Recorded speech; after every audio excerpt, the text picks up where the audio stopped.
Weird and something highly unprofessional and not ultra professional as usual. Good, appropriate time of the day to you friends and enemies. I am Richard, and this is LMTDTMFFR, or say it with me now, limited time offer. No vowels, and indeed sound alerts, which I still have not configured. Thank you very much for reminding me, sound alerts. I will do that as soon as we're done, so that people can do that. Indeed, sound alerts, no vowels.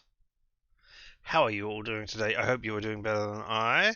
And let's flip on over. No, you should not be a zombie. Why are you a zombie? Today is Vampire Day.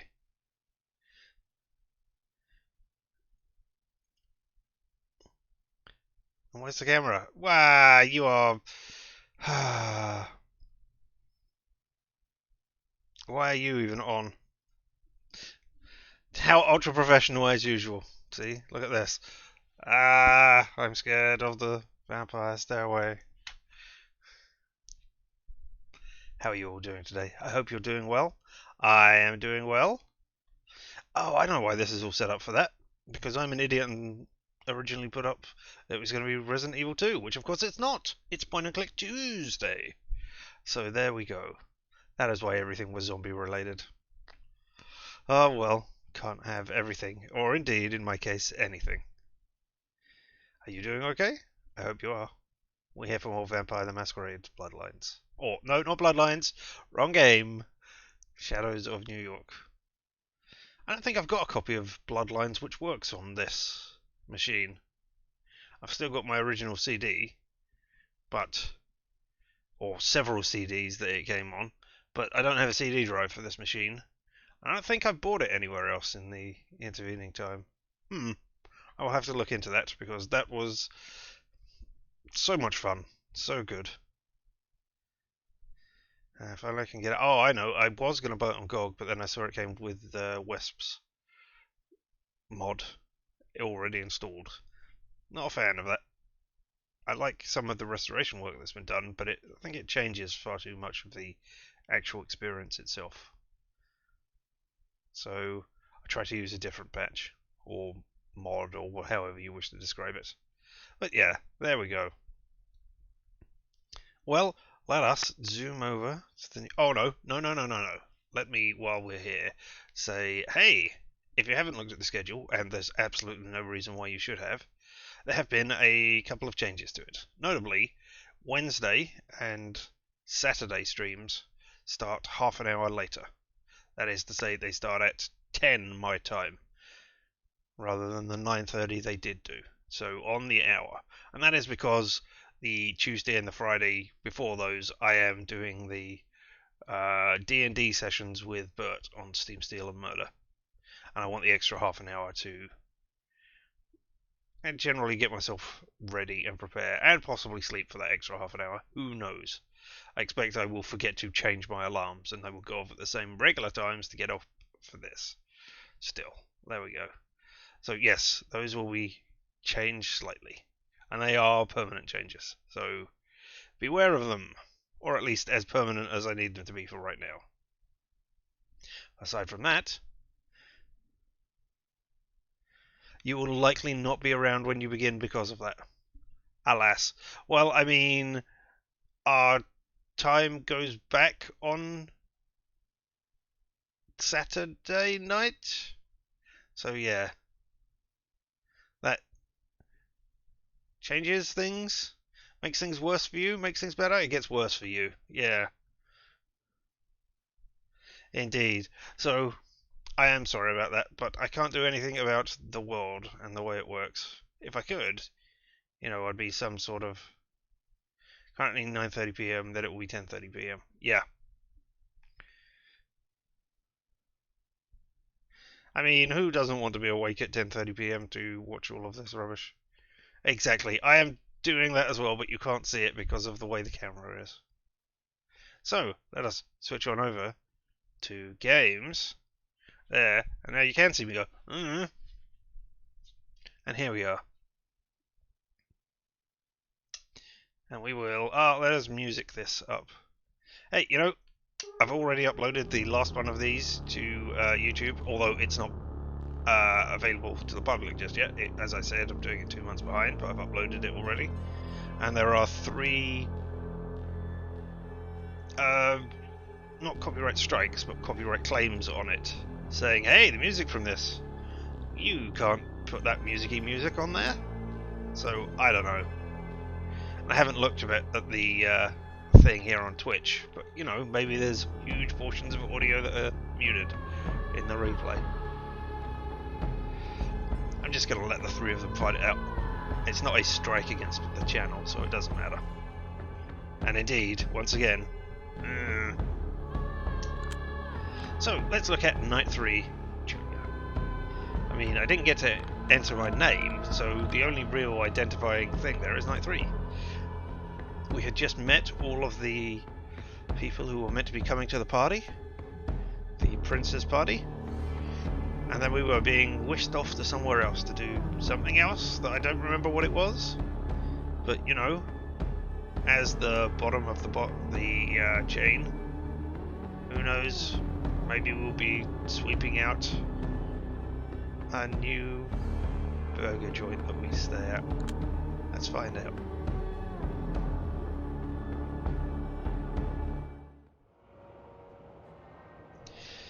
Ah, St. Patrick's Cathedral. Alright, okay. When I reach St. Patrick's Cathedral, I'm greeted by the voice that grates on me like teeth on tinfoil. Ah, well, the prodigal daughter returns.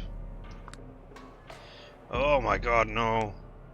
This is the one thing I didn't want to happen. Oh no, is this someone from your past? No, it's not, because he's calling you Julia. Julia, please, I shall not take the name of the Lord thy God in vain. Uh-huh, where's Father Leonard? His clergy duties kept him from getting here on time. He sent me to apologise in his name and keep you company for a few minutes. That's the second thing he ought to apologise for. He just wants his flock to live in unity. I am more than willing to oblige you. Why won't you? For the last time, I'm not part of his flock. We have a purely professional arrangement. I know you see it that way. The Knight clan's tendency to stick close to the Catholic Church is their greatest virtue. I still consider this relationship purely instrumental. This is why we need kindred like you to bring the spiritual change to your clan. They can understand God's precious gifts. The closer they'd get to the light, the greater their shadows would become. I don't know that's true, is it? The closer you are to the light, the better your shadow is? I mean, the bigger it is, but isn't it more diffuse? Again, with this insufferable sermonizing. Manuel Seagull here is a local nutjob and an ex-artist, a degenerate who has some sort of complete mental breakdown in the 90s. To recover, he took to religion for... No, you're not going to do it? Solace and guidance. And what do you mean by degenerate? Oh, this is not degenerate. Okay, maybe it is. Maybe that's the bad name for it. What's the word there? Slang. No. The bad name for it. I can't remember the word I'm looking for there. The most artistic of the kindred. The Torios draw their ranks from creative class, ranging from painters to digital content creators. Okay, so this is the opposite of where we would be, seeing as we do not appear on camera, and stuff doesn't work for us. The Clan of the Rose boasts many former famous actors, singers, writers, dancers, and even lauded sex workers.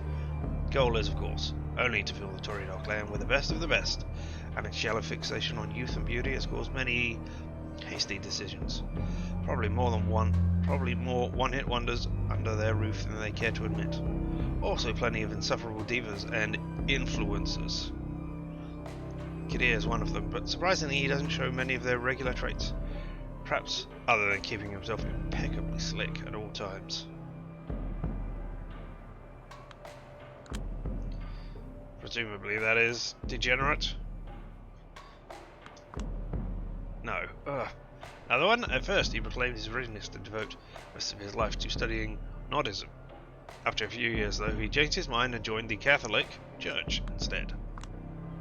As luck would have it, his neophyte zeal found a major target in me. When I first met him, I was stupid enough to tell him I was raised Catholic and still identified as such. Somewhat. I mean, what's the thing? There's no such thing as an ex-Catholic. You're all just lapsed Catholics. He immediately pictured me as some sort of a force for change within the Camarilla, and set out to put me back on the righteous path. No, he won't stop preaching to me, apparently, until I become a nun. I mean, he's very arty all the same, rather than the simple sort of clothes I would expect from a priest of the Catholic Church. Still, I mean, it must be his artistic and Oriental influences. But remember, the dark place is directly beneath. Excuse me. Remember, the darkest place is directly beneath the candle. You turncoats have this unfortunate predisposition to find salvation right within your grasp, and then lose your way in the shadows. You can get excommunicated, that is true, yeah. But there's no such thing as somebody who chooses to do it themselves. They're all kicked out. Has the character got any better, or does she still kind of suck? I mean, she's a vampire, so she's always going to suck.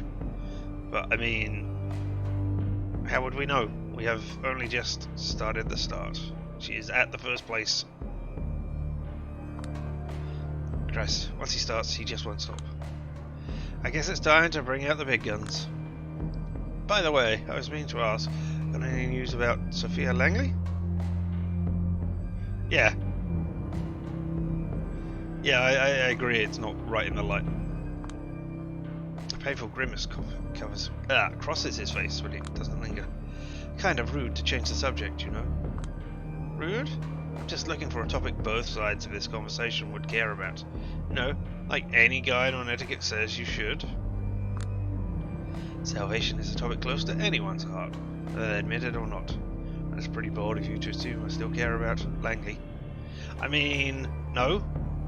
I mean, if you are going to say the topic is close to anyone's heart, whether they admit it or not, I mean, that has to be something that you agree with at least. But the people who don't agree with it, you're just going to say, well, you don't admit it to yourself. And you can fuck right off with that sort of thinking.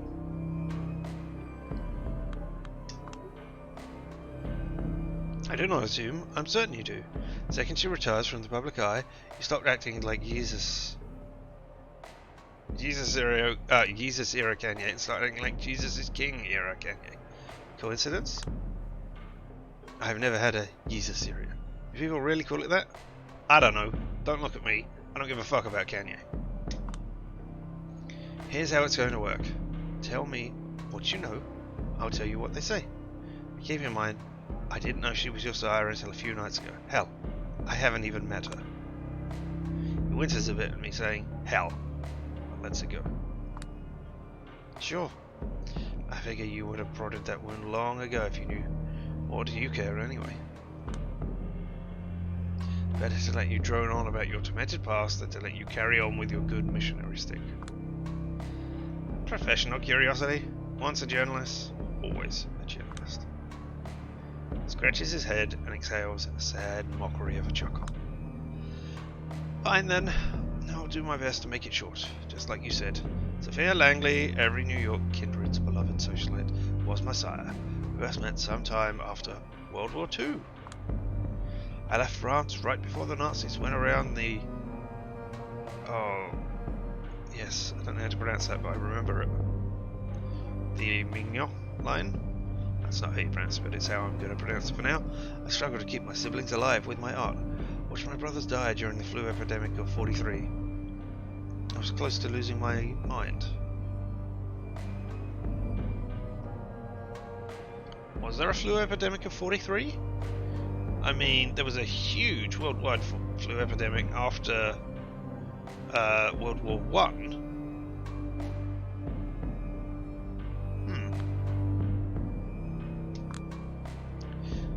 That's when she showed up. said the sheer torment in my works caught her eye. She became my patron, allowed my talents to flourish, and supported me financially. Eventually, she embraced me. As a well-off kindred, my artistic interests started to naturally deviate from what they used to be back when I was a poor old upstart. I began to see the world the way her social circle does.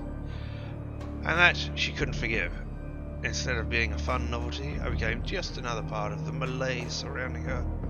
She grew distant and stopped seeing me altogether. I've had my share of meltdowns because of this. I won't deny that. I locked myself out of many career opportunities, but it was an important lesson. Don't trust your elders. Vampirism affects them psychologically as well. If they take an interest in you, they won't stop until they suck your soul dry, and then discard you like a broken toy. We got 2 entries here, haven't we? Yeah, nodism. Elder. A few centuries of unlife will net you this big kindred milestone. An elder is only considered an elder after outlasting his or her fellow vampires roughly 200 years. By then, they'll have learned the rules of the great metagame of jihad, a vast hidden war waged for ages between the ancient undead. Elders are the chess masters. The rest of us are only the pieces, yada yada yada. And nodism is the religious belief and studies pertaining to the origins of kindred, and the myth of Cain, the alleged OG vampire.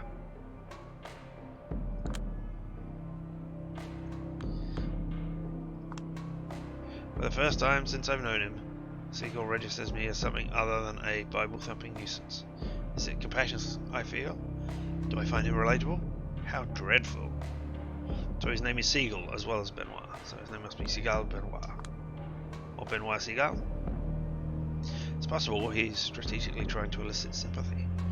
Or he heard about my dramatic exit from Lutzer. Or maybe he's just alluding to the way my sire left me here to fend for myself.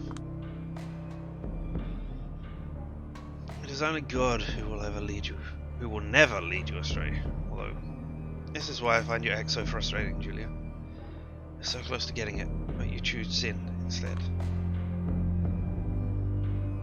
Why did I say ever rather than never? Who knows? That's the Benoit Seagull I know. Almost had me fooled. Let's get back on track. What about Langley's disappearance from the city? Her path was a road to perdition. Wherever she ended up, I doubt she's too happy about it. She had plans for the future of the city, wanted to make it her ultimate work. She was always the vain one. And of course you are completely sure you had nothing to do with her disappearance. Please don't tell me you're getting what I think you're getting at.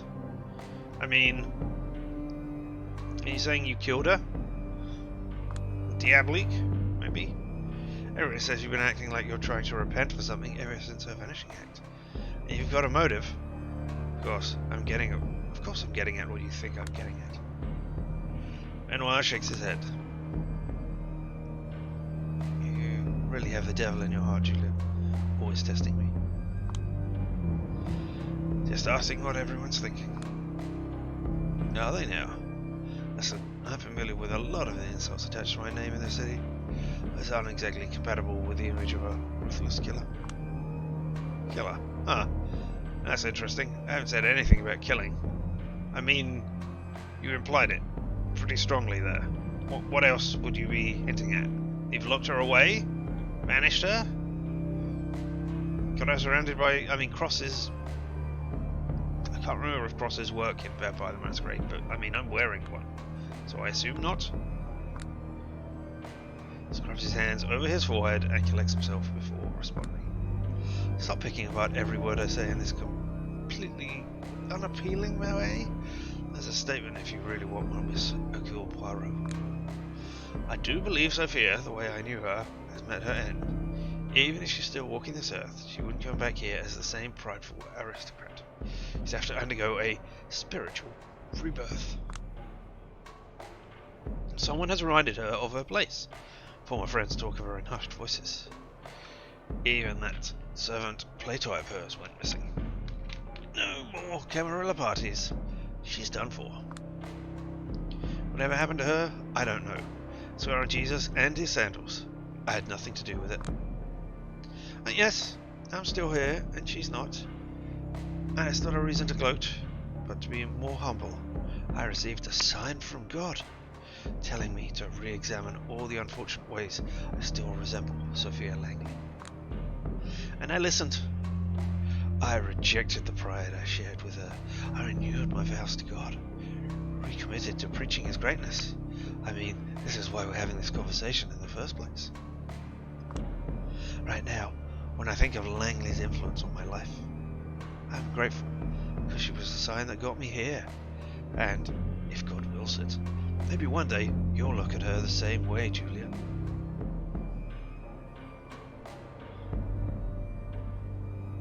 Why would I look at Sophia Langley like that? Sophia Langley didn't sire me, didn't move me in this direction. Mental note, when Harry circles back to this preachy tone, it's time to intervene. Alright. Or we're gonna do, what is it? Alright, he said, doing a very bad impression of him. It makes you feel any better. I think the only way a wimp like you could have hurt her was by boring her to death with Bible quotes. Now then, quid pro quo, tit for tat.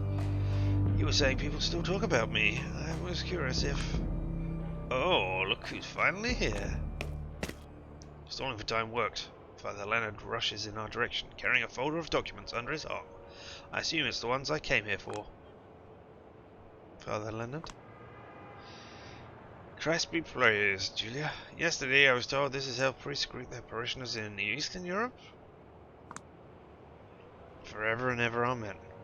Actually, I think we said each other's lines. Never mind. Not a long night, isn't it? Taking a toll on you?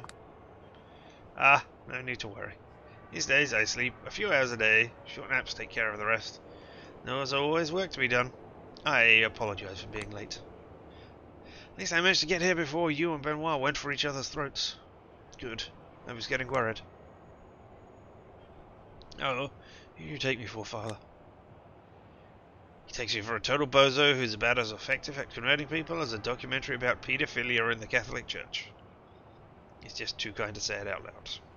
Damn, going for the jugular. Was Sophia in the previous game as the mentor of Gwen? Maybe. I don't know who was in the previous game. I don't believe I own the previous game.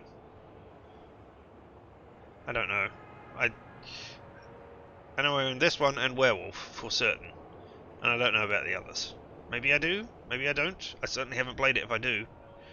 If it is a callback to the last game and, you know, possible reasons why she might not be here. Like, maybe you killed her in the last game. Ouch. Hear what I have to deal with, Father? Well, don't worry. We'll make a saint of her yet. Forget saint. For now, I'd settle for an adult in the room. Dang. He's 70 years older. That's what you are for. Passive-aggressive much?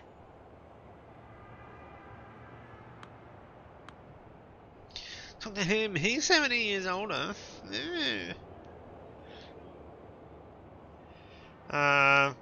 Let's put all the burden on the priest's shoulders.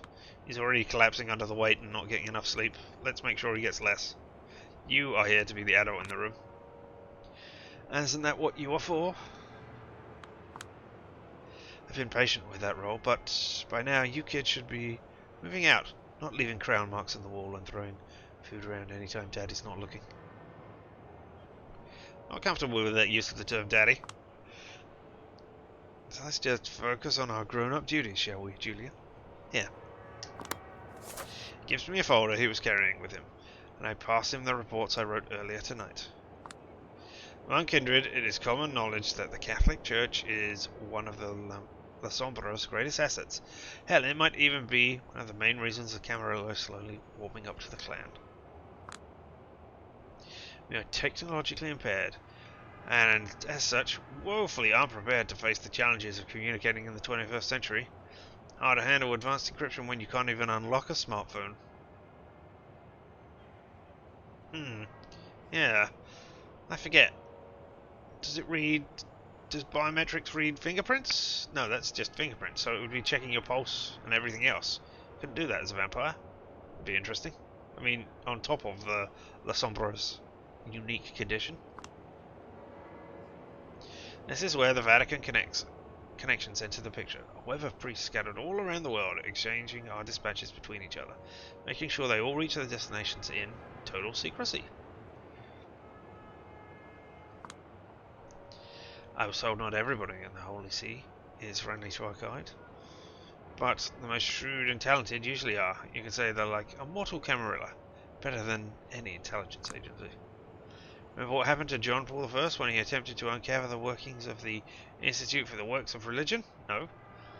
Death out of 33 days of papacy. Rumours of CIA and Masonic involvement. Okay, if you say so. Not that Father Leonard has anything to do with any of this. For a Catholic priest, he's alright. They'd probably have made me stay a believer a few years longer than I did, had I known him as a teenager. Great. Good at tricking people. Leonard is intelligent, kind, helpful towards his parishioners, treats his superior with a healthy dose of skepticism, and is not involved in any sort of political church games. Well, at least not beyond helping me contact my bosses in Chicago every other night or so. He knows about the Kindred, and he knows about the Second Inquisition. He opted to avoid the latter in order to keep the former from oppression, because according to him, it's the right thing to do. But what's the Second Inquisition exactly? The philosophy of the War on Terror applied to us Kindred. Somewhere along the way, some deep state asshole decided the way to handle the existence of vampires was to treat us as terrorists. Yet the agents waging these operations against us often have no idea what the hell is going on. Or some intra-agency collaboration created to hunt us doesn't tell anyone anything unless it's need to know. Like Kindred, the term for most of us is often abbreviated to SI. Second Inquisition. Right, okay. Or C. I guess, as it was the Spanish Inquisition was the first Inquisition. So you might call it C, as a nod back to it.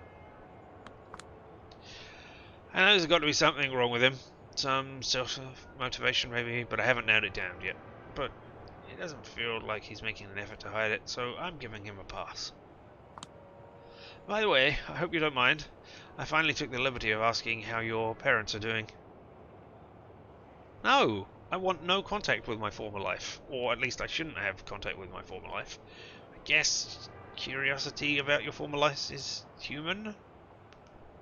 Which I don't know if that applies to turned vampires, but hey. Thank you, Father, but you shouldn't have. Not a problem. Priest at St. Stanislas. Stanislas Costa is a good friend. He says your parents started showing up every Sunday again, front row. Your father is looking better and better. So did the vampire somehow manipulate him into having bowel cancer? Or into making it appear as if he did have bowel cancer? Dang.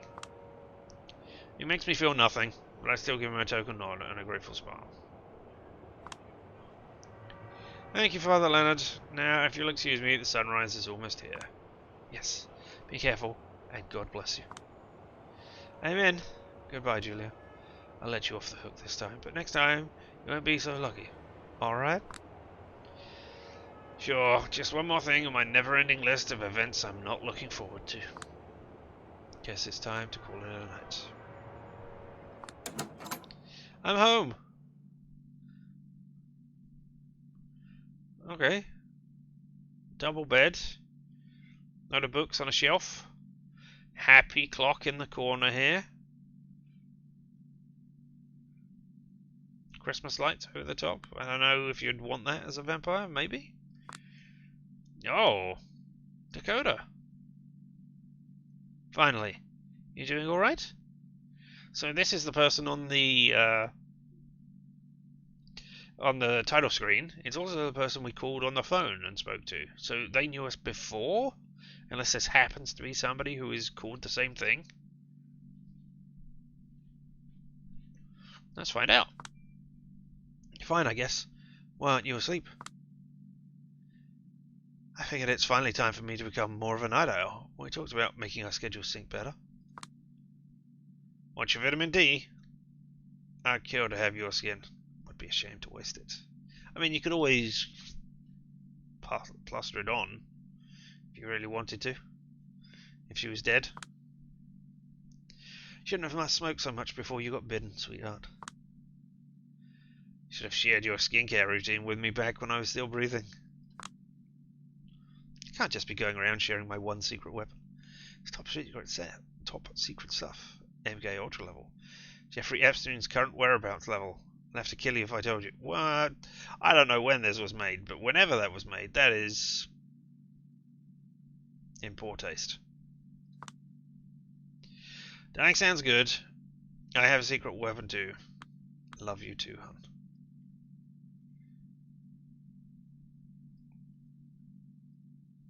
Can I move this up? Oh, I can't grab hold of that. You know, as a bar, as with all other bars in games, or in general in life, I would assume you could click on it and move it up and down, but no. Only with the mouse wheel. Alright, fine. I don't think admitting to suicidal thoughts is particularly good. Admitting I have a secret weapon too. I mean, I assume she knows I'm a vampire. So I don't know what the secret weapon is. Or do we just say, love you too, hon? Anybody got any opinions on this? I don't think it matters overly much.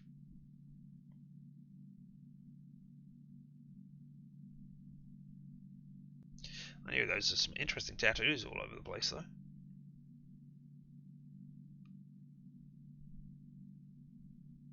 No. Alright, well.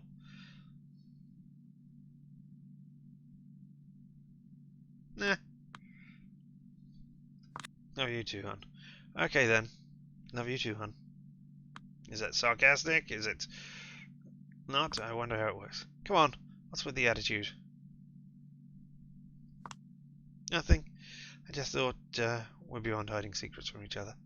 Guess I was wrong, but okay, I get it. I really do. Wow. Not being a bit of a bitch. Time out. We're not really mad, are you? Nah. It's just my inner asshole teasing you.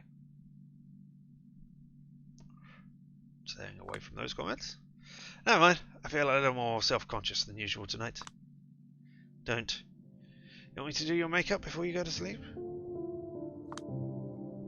No need. No need? Aren't you supposed to have some sort of big party tomorrow night? I was involved in the backstage stuff. What makes you think I was ever invited?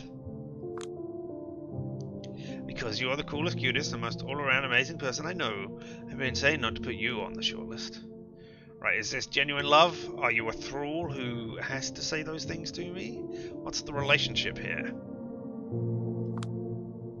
Believe it or not, but most vampires are pretty insane. Interdimensional psychic vampire level insane? Because that's how crazy they'd have to be to ignore you like this. Yeah, I would say so. Fuck them then. Big bunch of posh dicks. I hate you because they ain't you. But they'll see. Jesus, how do you do it? Do what? You always assault me with so much of this weird, stupid positivity that I can't react to it without completely shifting my mental attitude. How do you do that? Oh, the answer is easy. Remember how I told you we have this spiritual connection? I can sense what you feel and want. You can sense what I feel too, if you really focus. So, thralls? Yeah, I think I called it a big load of bullshit. Said a girl who talks to ghosts. Watch this, Agent Scully. Sense you feeling down, and I realised what you needed to end this night. I was going to say a cake, ice cream, but you don't eat in the same way, so I don't know what it is. She points to one of her drawers. It's the one where she keeps her supply of ketamine. Come on. Oh, no, wrong door. We're not meeting demons. We're meeting angels.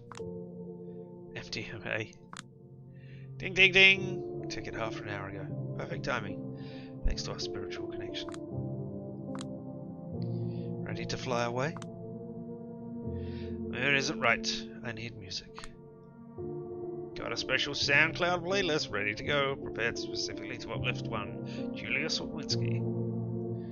Just give me a sign and I'll press play.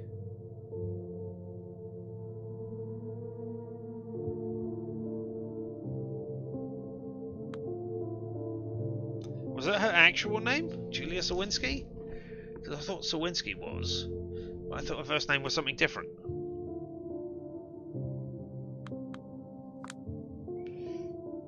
Jesus. You're impossible. That's why you love me, I hope. That's why you love me. I hope. I give up. Come here. Let me have a taste of you. So yeah, you're my thrall. And this is interesting that it's somebody that you had a previous relationship with. Things to do in New York City when you're dead. Achievement unlocked. Maybe this one time the high won't end. Alright, so you take it into your blood and then you drink it down. I assume I have to click on the rest button.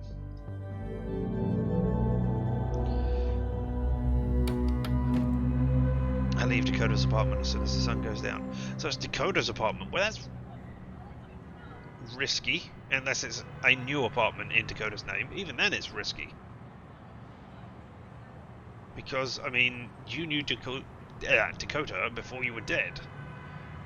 So, presumably you knew some of the same people? And, you know, if they see somebody who looks exactly like Julia, who is supposed to be dead, missing, whatever, then, you know, why wouldn't they assume it's her? I suppose they could assume that Dakota has a type. No, no. As analyst, I do not wish to become famous. I mean, that is a stupid thing to be asking. Thanks for your first time chat. Let it be your last time chat.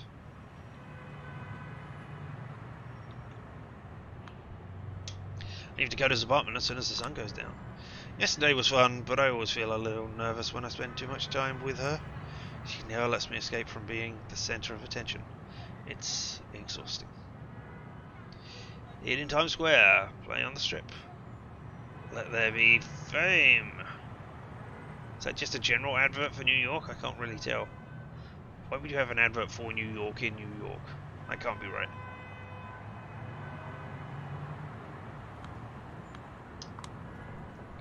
At least, the less time I spend with her, the happier she is to see me again.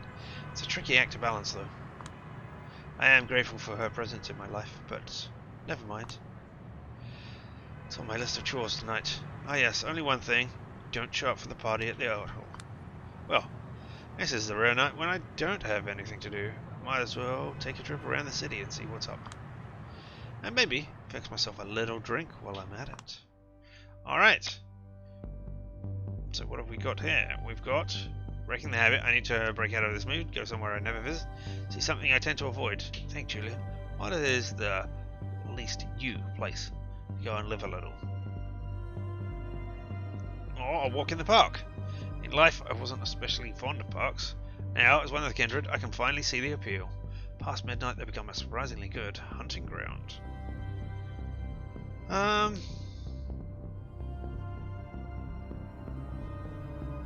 Halfway through the night.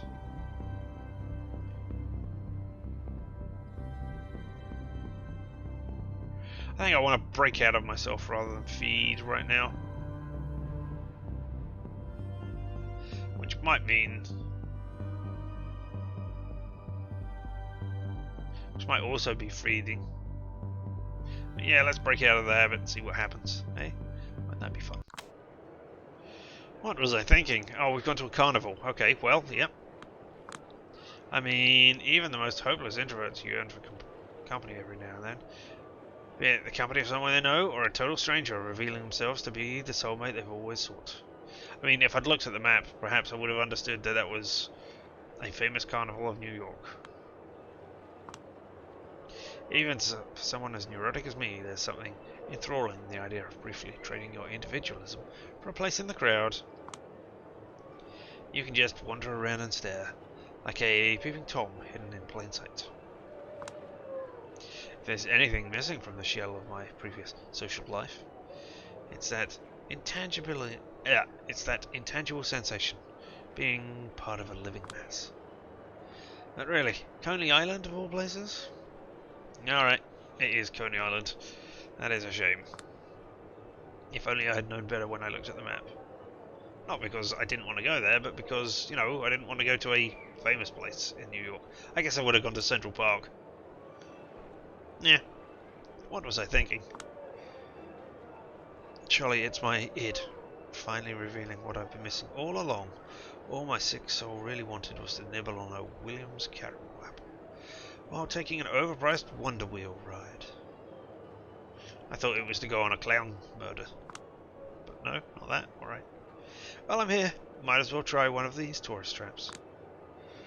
Thunderbolt Spookarama Wonder Wheel. Anybody got any opinions on this?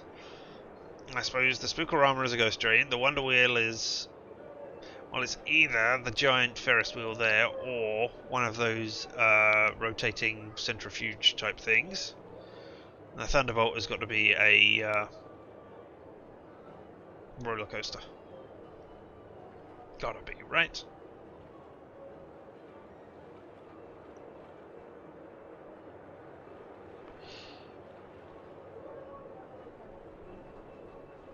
Yeah, Spookarama. Send ourselves back into the shadows from whence we came. Alright. Sounds good. A goofy looking rubber cyclops hanging over the entrance of the haunted house has a somewhat cheap but inviting appearance.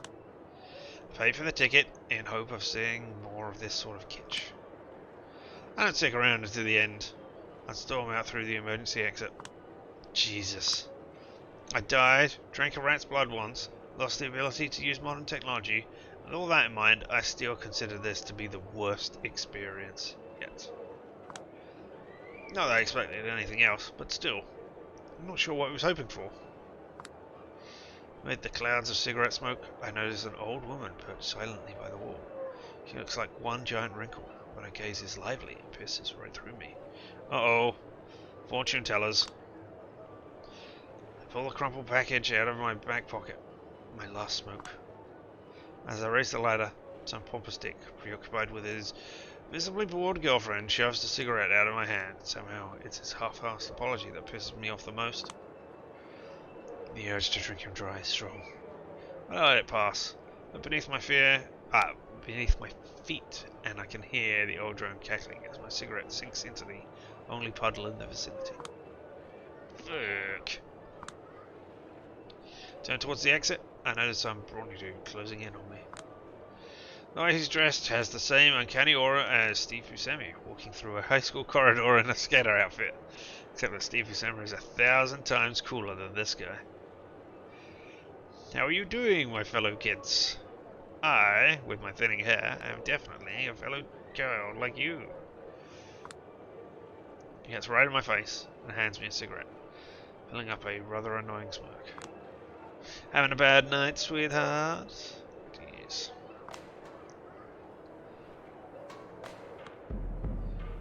Yeah, I know you've been nice and given me a cigarette, but, you know, maybe you're... No, you wouldn't have arranged it with your buddy. Not like that.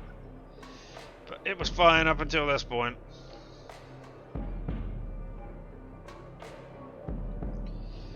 What is it, 40 pounds of dicks in a 20-pound bag, something like that.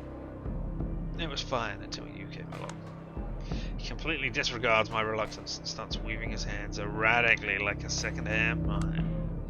That's a shame, but hey, you seem like a girl who likes to have fun. I know these things.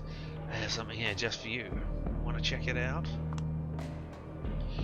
Turn out this bizarre peacock dance. His colourful wristband pops up from behind his sleeve.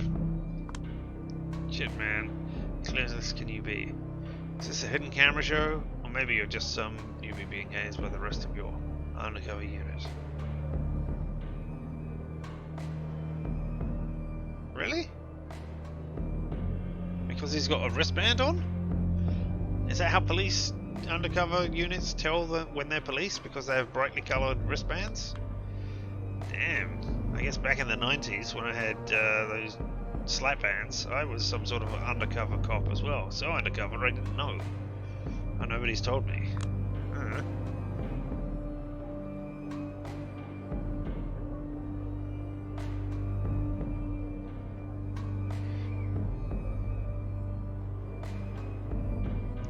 I don't really want to get on his radar. I mean, keep ignoring him, tell him to fuck off, fake curiosity.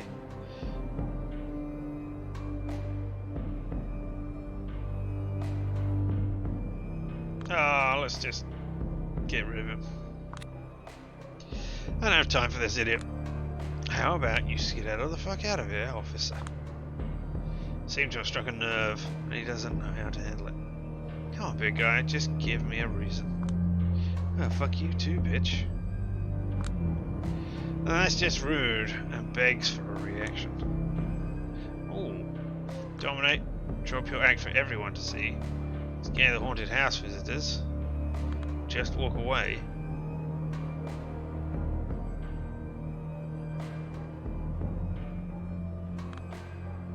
I mean, don't want everybody to see. Scaring the haunted house visitors in the kitschy rubbish that is there. You know, it's a story that will get around, but it will just be haunted house. Although it will take some blood out of me to use.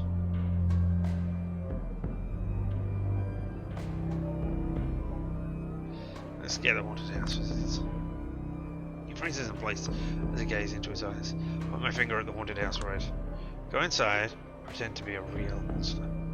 Oh, right. Okay. Cop quickly waddles through the front entrance of the Spookorama, leaving the ticket seller flabbergasted with his impudence. A moment later, I see a member of the staff wrestling with the wannabe drug dealer as he's doing his best werewolf impression and tearing off his t-shirt. Alright, not quite what I thought was going to happen, but it'll do. Two casually dressed guys sharing similar light blue wristbands jump to the scene, taking out their badges and frantically trying to stop their buddy from biting them. He's gone crazy. That's enough to put a smile on my face. Maybe they will explain it away as I got a contact high, and it made me think horrible things. Seeing the old crone rolling in the aisles, laughing her heart out at that pig, suddenly makes the whole Coney Island trip worthwhile. She applauds me for a fire. No one but me seems to notice. Maybe there is something more to this place after all. I casually wave back at the old lady as I take my leave. Not going to go over and find out who she is and why she was paying attention to you. Guess there's enough human interaction for one night. Once more to a Big Beat Burger. Into the last food joint I'll ever know. You could change it up. You could go to Pizza Slot or Tennessee Baked Turkey or something. I'll have the usual cup of coffee that sits on the side and gets thrown away. The last time I used this line, I wasn't sure it would work, but I've gained enough notoriety amongst the staff that it does. Cashier just smiles, nods, and charges me for one black coffee. Come on! I'm meant to be not noticeable to the general human population. Alright, I can imagine them instructing the newbies. See that emo weirdo? Here's how it is. She always orders a single cup of coffee. Nothing else, and she doesn't even drink it. Probably wouldn't take a single sip even if I was still alive. This stuff is just trash. But at least being a buying customer gives me an excuse to sit here for as long as I want to. A paying customer, right? Paying customer? I wish I could use one of those self-order kiosks to minimize human contact. But touchscreens don't exactly like me. Not too long ago, I managed to blue screen 10 of them in a row. Oh, that would be awesome.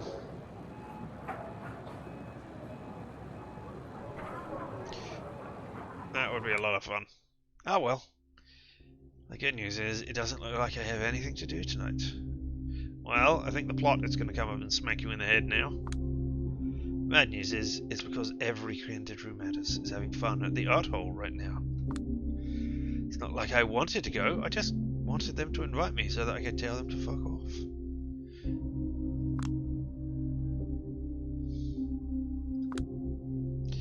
scan the entrance to the restaurant through my peripheral vision. Am I naively hoping someone will come and save me from misery? Guess I am. Please, please, please let somebody come and get me out of here. A prince. A princess. I mean, prince is a gender-neutral term in the Kindred, as we learned, or at least the position is. A knight in shining armour, a fairy godmother, passing huntsman, Big Bad Wolf, Mila Jovovich, Vin Diesel, Azealia Banks. Hell, I'd take anyone at this point. Does the sheriff burst in? As he's the most antagonistic relationship you've got? Visualizing, tapping into the power of my subconscious, materializing my dreams. Nope, doesn't work. Looks like you're eternally stuck being a nobody in the corner of a shitty restaurant. Sweet little Julia, unlife's a bitch, and then you don't even die. I mean, calling this a restaurant seems a bit of a stretch all the same. I pretend to read a book about psychoanalysis I stole from Dakota for a while. Having found it too mentally taxing, I switched to pretending to read a Stephen King book, which I also stole from Dakota. Where are you keeping all these books? In your bag? I haven't seen you with a bag. I guess you must have a bag. Or in your pockets? Big hefty books to keep in a pocket. After the terrifying realization that it was written in the last 15 years and therefore contains no amused, drugged out rants about troubled childhood in Maine, switch back to looking at the entrance. That party must be so stuffy and trashy and boring. At this point, I'm no longer looking for salvation. I'm asking for amusement. But it doesn't come. All I get is boring bozos in normal clothes. They walk in, take care of their business without doing anything to amuse me, and walk out. A few minutes after I lose all hope, a tall, elegant man marches in with a spring in his step. He looks around, impatient, irritated, then he notices the person he was looking for, and reacts with visible relief. He gallantly approaches my table, looks at me, and says, "There you are. Yay, I was right. It's the sheriff. It's Kadir." Now that's curious. He shouldn't be here.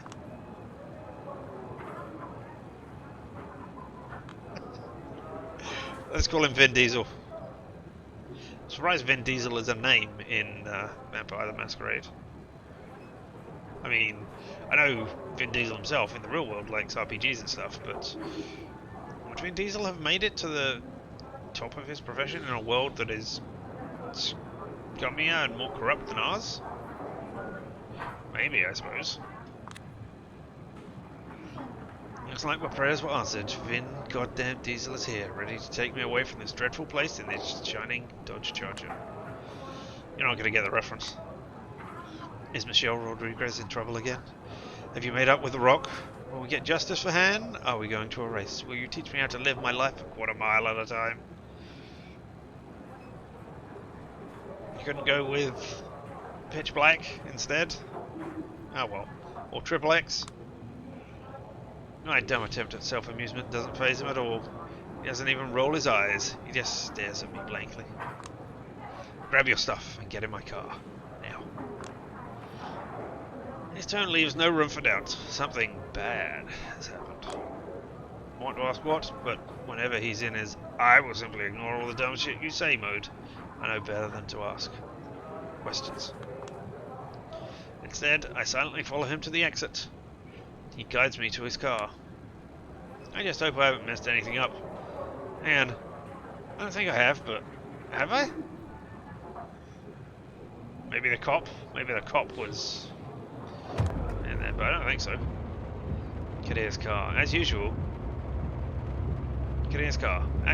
He gave me the back seat. He's always uneasy when the passenger seat is taken.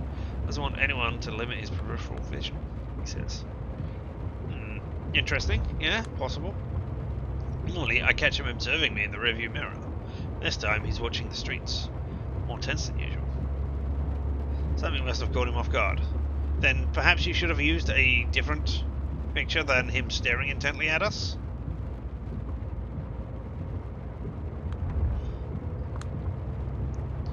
I've got my seatbelt on and my popcorn ready. What's up? The awkward silence feels like it will last forever. Eventually, he finds the right words and speaks up.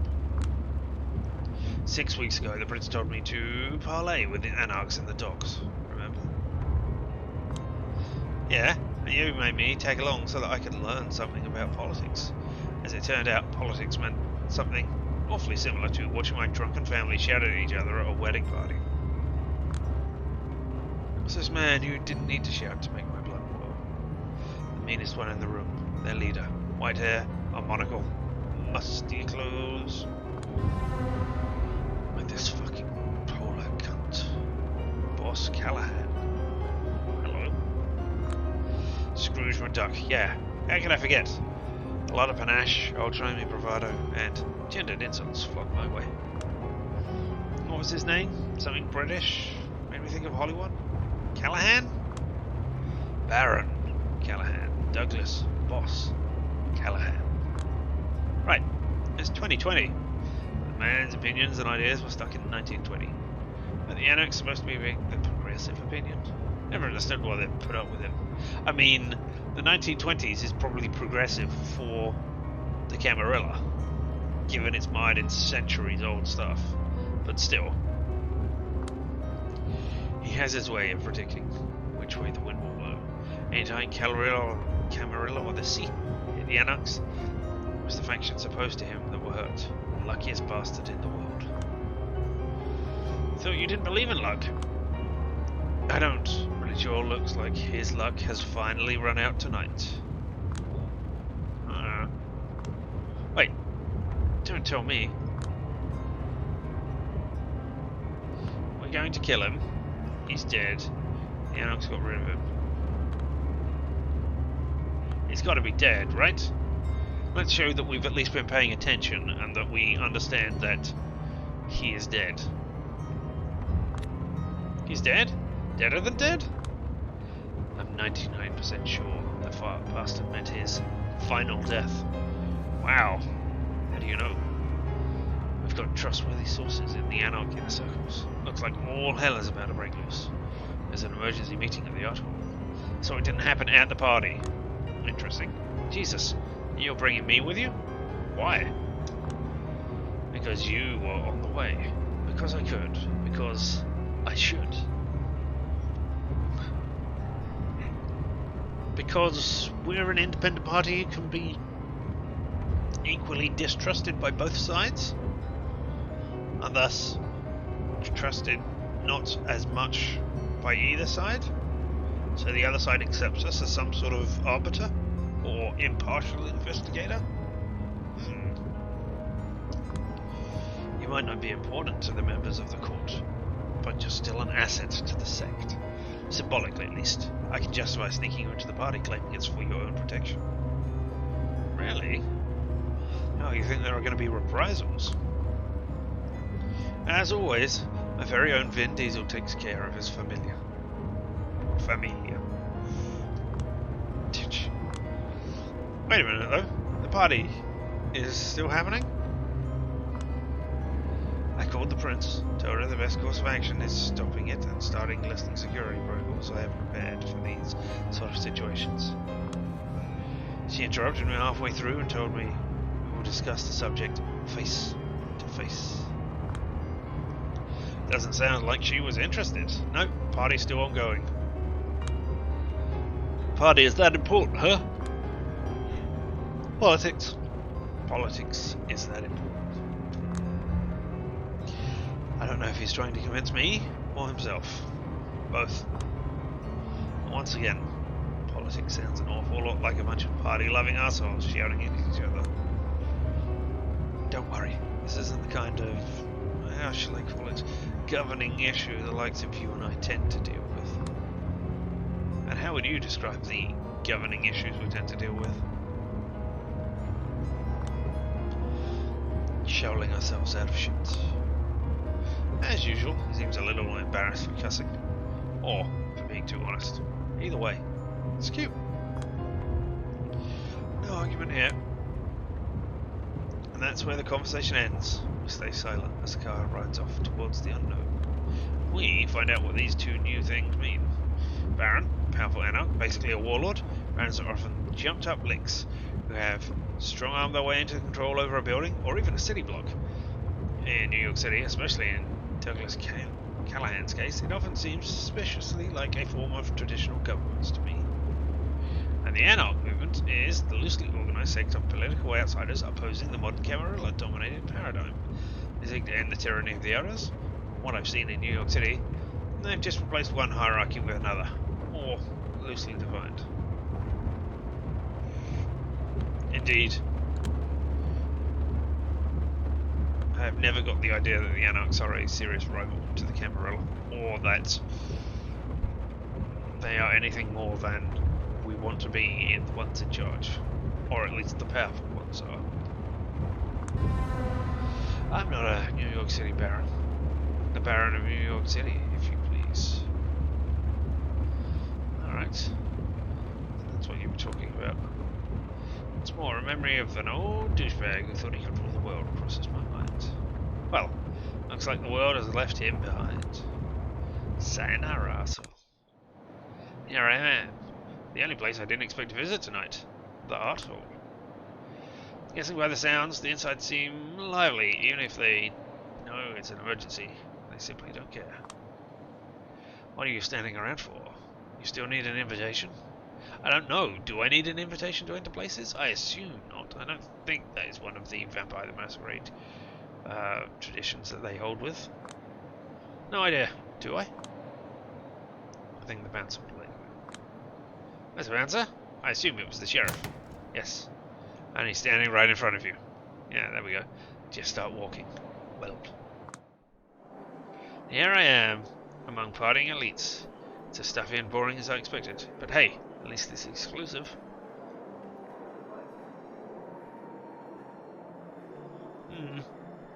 I don't know much about art, but I know what I like. And there's maybe one painting in there that I see that looks okay to me. Bonus points if you put it in the comments and understand what it is. And sorry, guess what it is, and you know, just bonus points, I guess.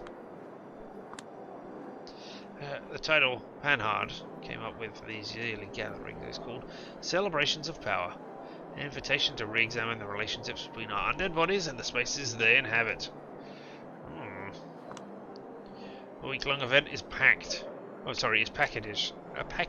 as a sort of performance art piece, meant to make the kindred who are involved celebrate their potential instead of despairing at their monstrous nature.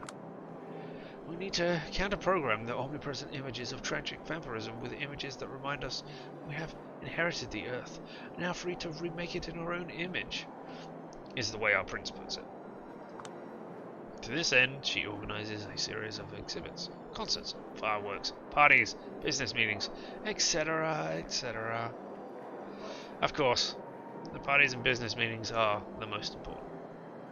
A chance to socialize and possibly what social faux pas? Also manipulating your foes? Yep. My prince. Kid here, finally.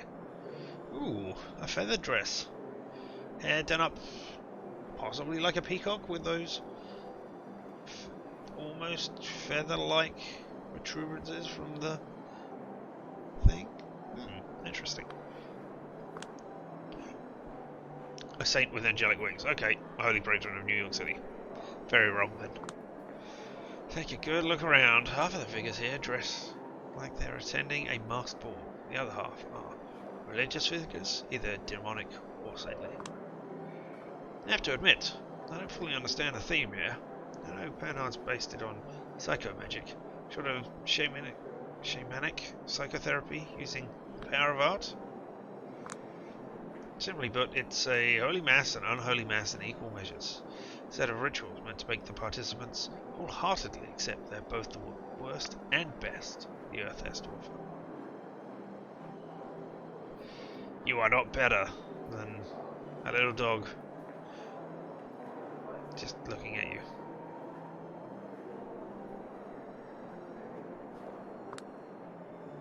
Put on this mask at the very least. You're standing out. And yes, I have seen that picture before on one of the achievements, I believe, and I wondered why he was wearing a mask, and now I know.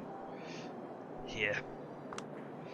I heard the aesthetic basis for these parties is the black mass in the film Eyes Wide Shut. Some sort of decision.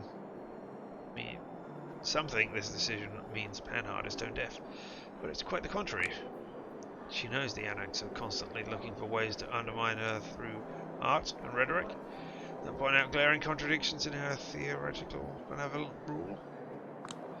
And instead of denying and suppressing aesthetic designs to criticize the elites, she embraces them.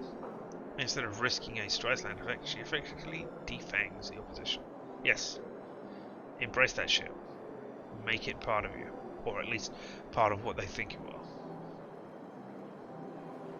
For a time, while it serves your purposes. The resistance becomes a part of the system, and both the Camarilla and the Anarchs get the same message. Don't think of it as a pathology. Think of it as a new normal. I'll collect the key advisors.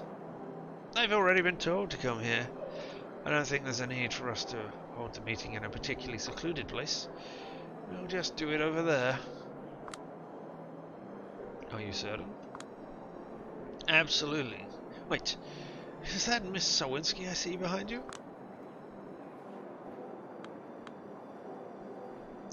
Let's acknowledge her and say good evening. We're not going to say, I'm afraid so. We're not going to let Kadir do all the talking for us. We need to make sure they know that we're here as a thing. Good evening.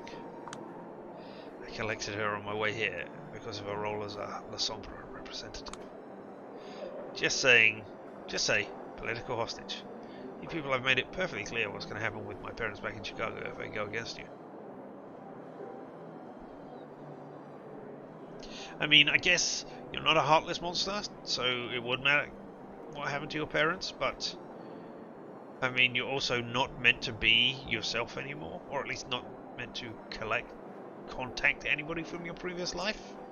So, does it matter? I realize you might become a target. No, Julia is her name, isn't it? Jessica was the fake name that she used. Yeah, alright. I realized that she might become a target and decided to hide her at the art hole. Putting all my eggs in one basket will make my job easier. I will look for a safe place for her to spend the night. Oh, you did come.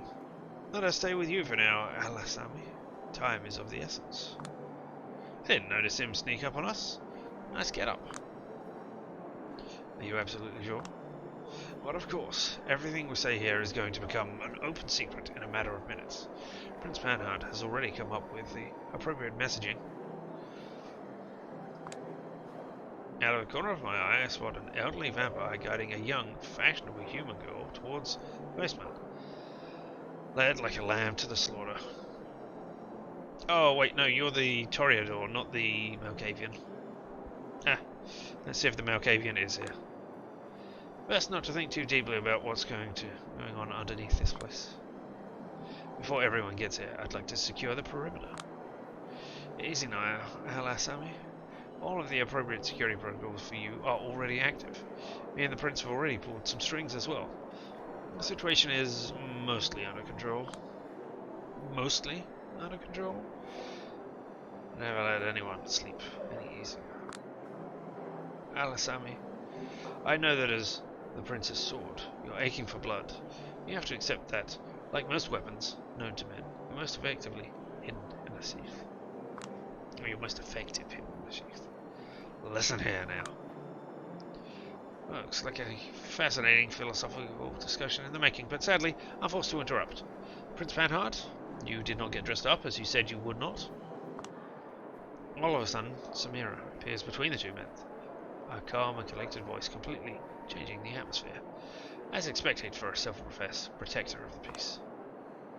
Samir, I hope you're enjoying yourself. To be quite honest, I feel out of place. Well, I mean, you're not dressed up.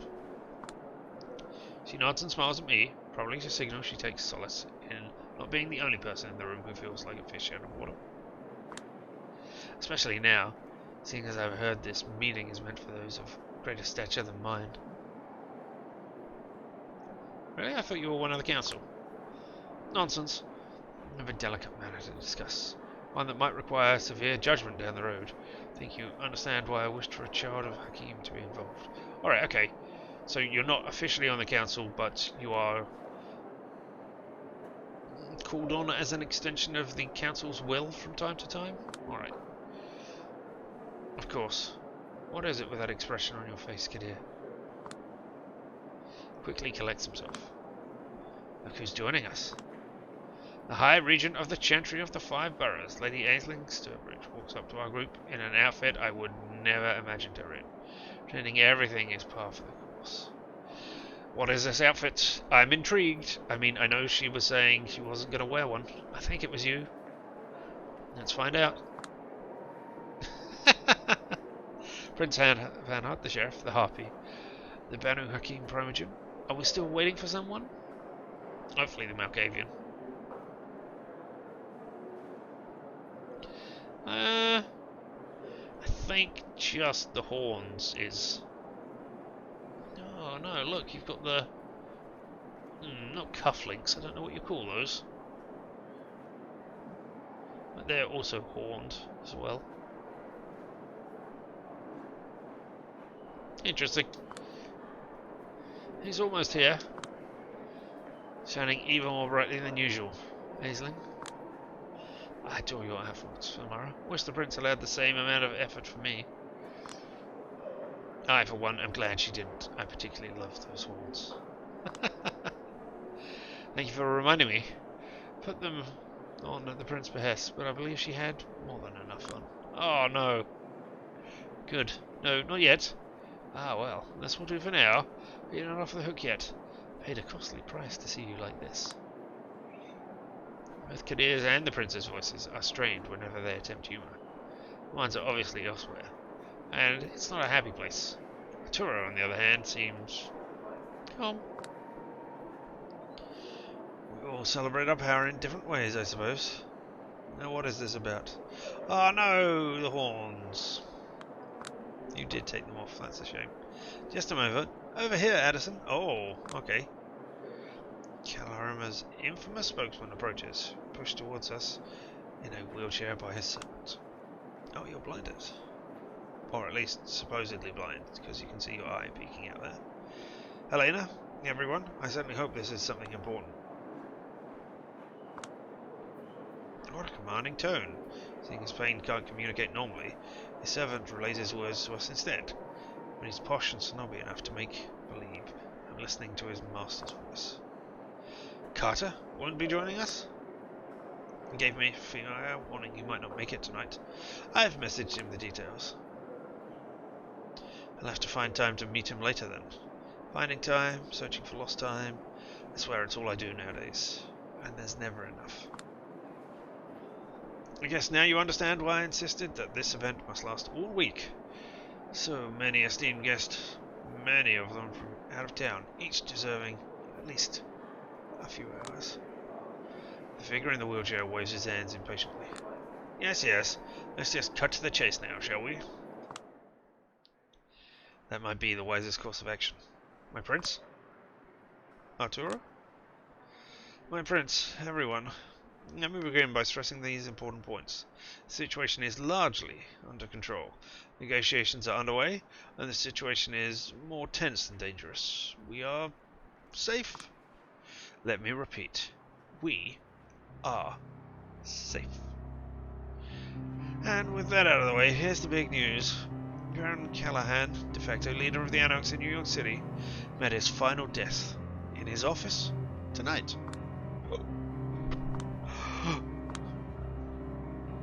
How did you find out? Interesting. Either you're not shocked, or you're just very quick to jump to the points. I mean... excuse me, given that you are, I want to say essentially bound to the wheelchair, but that's not a nice depiction of it. Even though you are in it and were at the party, is the servant the same servant? That's a question. Could he have sent out a more trusted servant to do a thing? I mean, any of them could have acted like that, but I mean, then you would have this person still be the same servant, pretending to be the same servant, and thus no ties back to you. We have a good friend near his office. The intel is as accurate as it gets. We've also established a negotiation channel with the Anarchs. He gave us all the confirmation we needed. Was our court involved in this destruction? I look at her in disbelief. So does everyone else? Not that the same thought hasn't passed through my head, but to simply exclaim it like that... Oh, spare me the virtue signaling. I thought we were being transparent here. I don't give a damn if we took care of Callahan or not. I just want to have a clear idea of what I'm dealing with. Yes, a clear answer. I need that too. To my knowledge, none of us present here ordered his destruction, nor did we participate in it. Unless someone wants to confess, it's now or never. Of course, nobody speaks up. Toro pretends to clear his throat. That's our official position as well. The Camarillers' ruling body had nothing to do with it, and for all intents and purposes, his Anarch contenders had more interest in removing him than we did. That interest is sure to manifest in one way now. Former enemies will prop him up as a martyr for his cause. Yes, this is why we sadly can't just leave the Anarchs to their own devices. As much as we'd like to avoid recognizing their sect in any way, we've offered to assist them in an official investigation. Addison Payne's wrinkled face contorts slightly. Let me just ask you one question. You do realize those curs have no respect for our traditions, yes? What do you mean in this? Traditions is a word laced thing. 6 traditions form the basis of modern kindred law. Ah, we're talking about those traditions. Okay, the first tradition is masquerade. Thou shalt not reveal thy true nature. Don't let anyone figure out you're a vampire. Considered the most important of the bunch, but it's loosely interpreted pretty often. Second tradition is domain. Our domain is thine own concern. All others owe thee respect while in it. I'm too much of a nobody to own a domain, so this one doesn't apply to me. The third tradition is progeny. Thou shalt only sire another, with the permission of thine elder. Basically, birth control, but for vampires. No new bloodsuckers unless somebody, usually the prince, agrees to it. The fourth tradition is accounting. Those thou create are thine own children. Their sins are thine to endure. If I fuck up real bad, Karen should face some consequences, in theory. The fifth tradition is hospitality. Honor one another's domain. Without the word of acceptance, thou art nothing. In New York City, this is usually understood as don't hunt on somebody else's turf. In a city that houses over 8 million mortals, enforcement on this one is pretty lax. The sixth tradition concerns destruction. Thou art forbidden to destroy another of thy kind. The right of destruction belongs only to thine elder. You don't get to kill a vampire until the prince gives you the go-ahead. As sheriff, Kadir has the implicit go-ahead. Alright. You have a license to kill, and kill again. We do, Addison, but as a veteran politician, you should be deeply familiar with the words controlled opposition. Yes, for now it's impossible to fully contain the Anarch threat in New York. For now, our only option is to prop up a candidate who will offer the least resistance to our future plans for the city. We extend our hand to the most promising contender, giving him a way to present himself as a diplomat, a man of reasonable compromise. Rebel falls in line, the purists grow angry and alienated. We've already contacted the best possible person in their sect. He will oversee the investigation, and it's in his best interest to show he's able to resolve the situation calmly. Is that good enough? Anderson ponders the question for a while and waves his hand again. It is. Proceed. Funny thing, nobody's paying any attention to me right now. I mean, that's not a funny thing. It would be a funny thing if they were paying attention to you. Because you are the nobody in this room.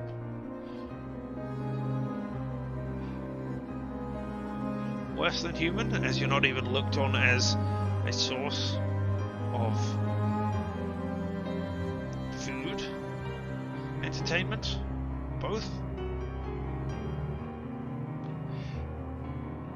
We don't see the proprietor of the art hall around either. Interesting.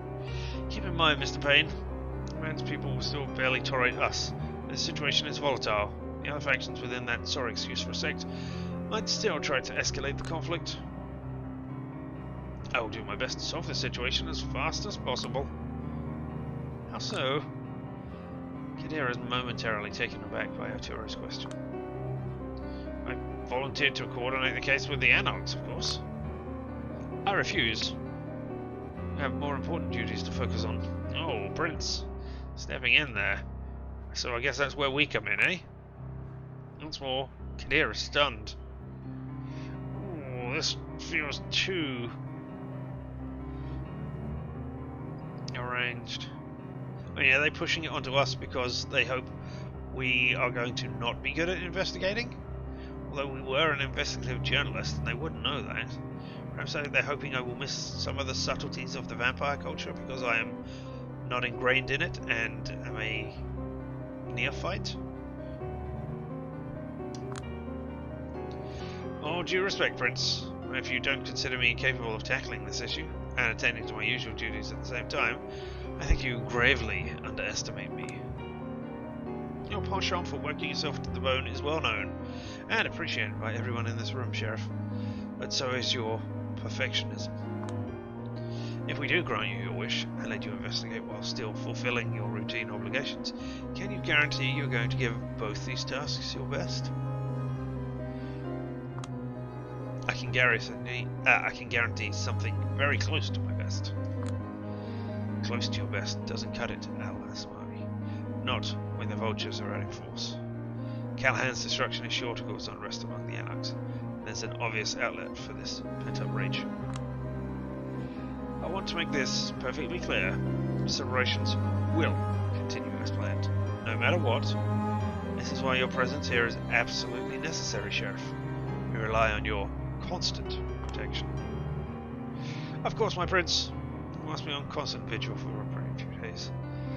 Al-Asami's sword must be constantly pointed at the enemies surrounding us.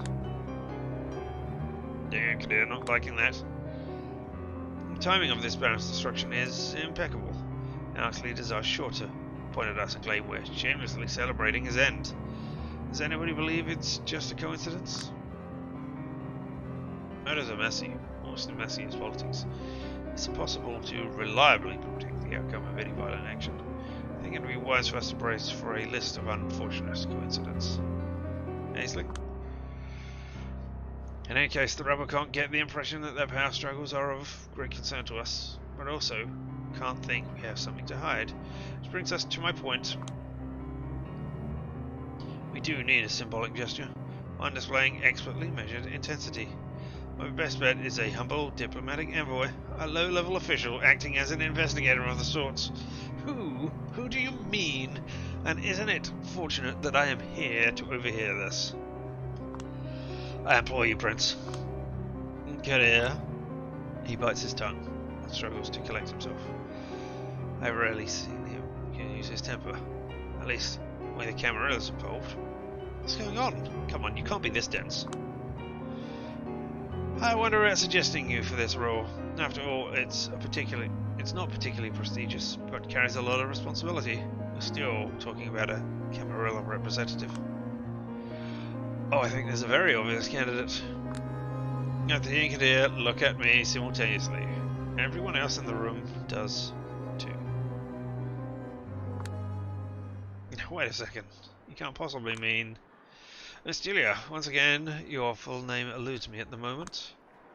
Am I allowed to speak? Or maybe I should wait for permission.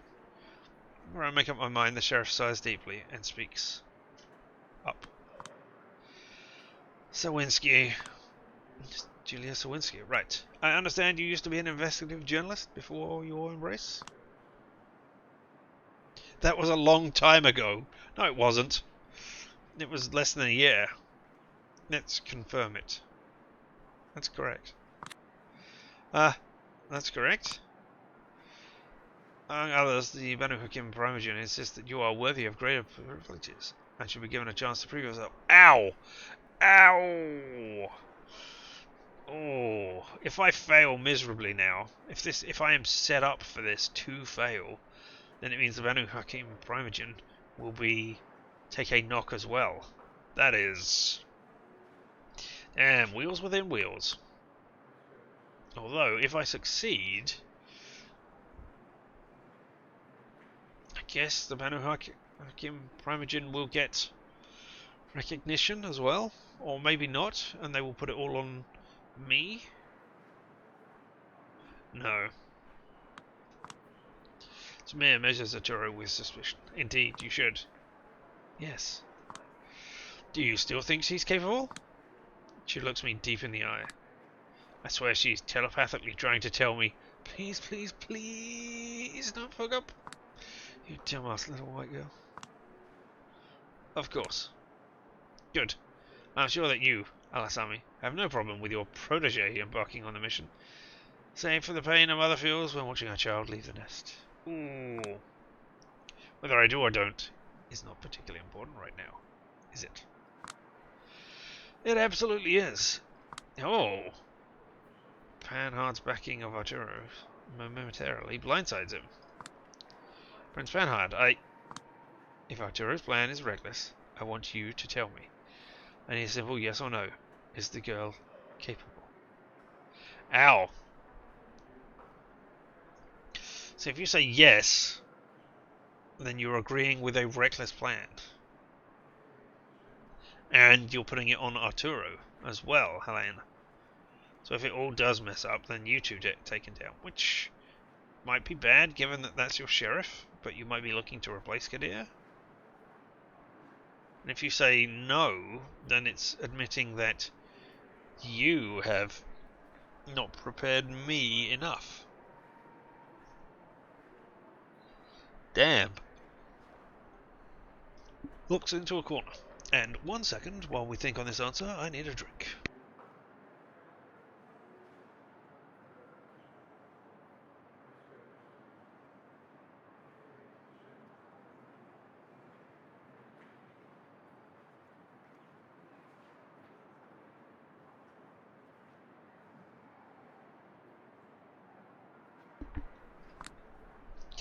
Now he knows he's left with no choice.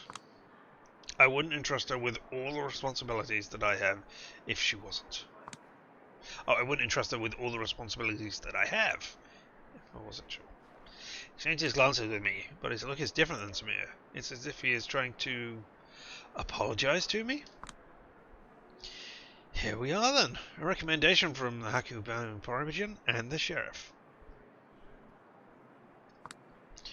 To tell you the truth, I was just throwing out ideas, but with this backing, I can't doubt the Nightland representatives will get the job done. Certainly each of us feels the same. Mr. Payne? The atmosphere in the room is mostly suggests people are glad they don't have to discuss the topic further. Shrug here, an averted gaze there. It is as you say. I will watch the way she handles the situation with great interest. Well then, Mr. Winsky. Looks like you've got your chance for a big break. It's only a game, so put up a real good fight. Nobody else is gonna know what that is or care. And it was not a particularly good TV show either.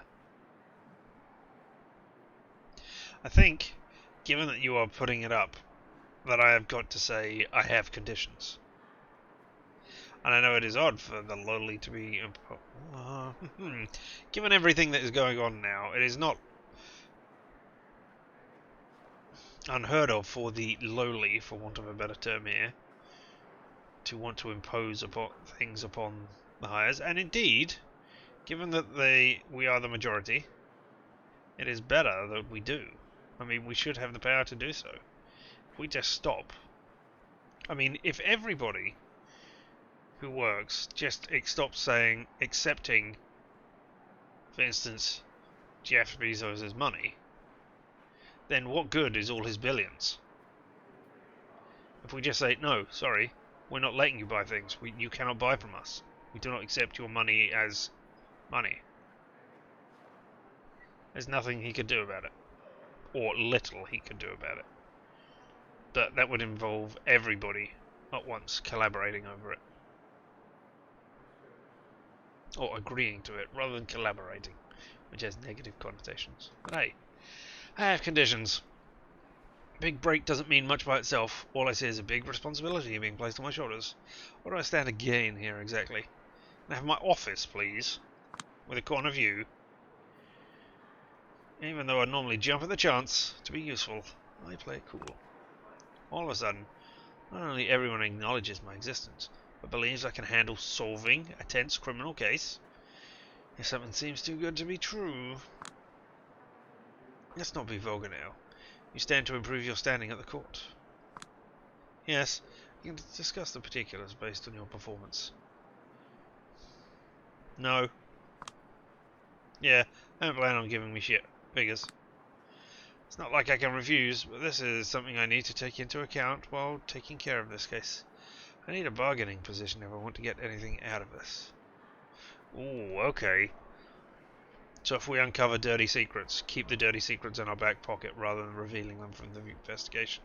So that we can gain favour with certain people who might be able to push for us to have more? Maybe we can move to a bigger Big Beat Burger. Wouldn't that be fun? Yeah, I'll do it. Just point me in the right direction and tell me what to do.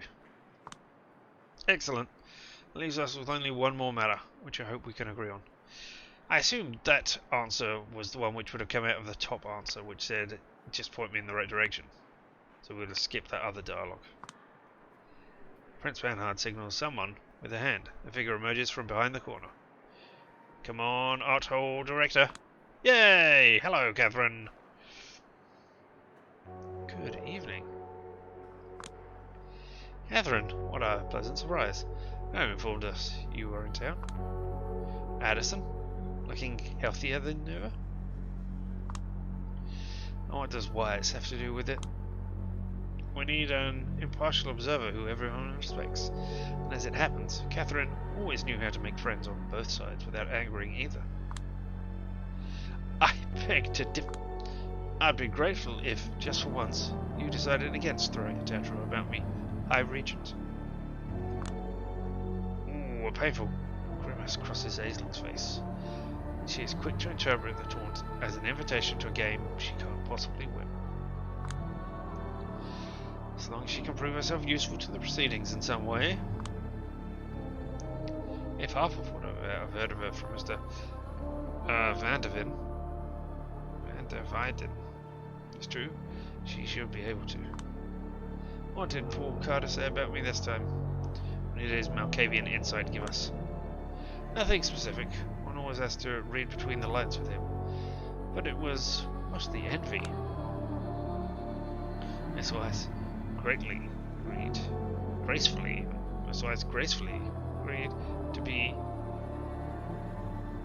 to mediate between the Anarch representative and the Sombra representative, ensuring mutual cooperation and mitigating potential conflicts. That sound like a Freudian slip. The Sombra representative, not Camarilla representative. Someone who can be catapulted from the sect without much damage to the Ivory Tower if they mess up. Sounds exactly what is going to happen, even if he didn't mean to say it. Is there a meeting set up? Shiro looks at the clock on the other side of the room. In less than an hour. You'd better hurry then. If I hadn't been here, you would have had to send somebody out to find me to get me to the place and brief me on all of this within the hour.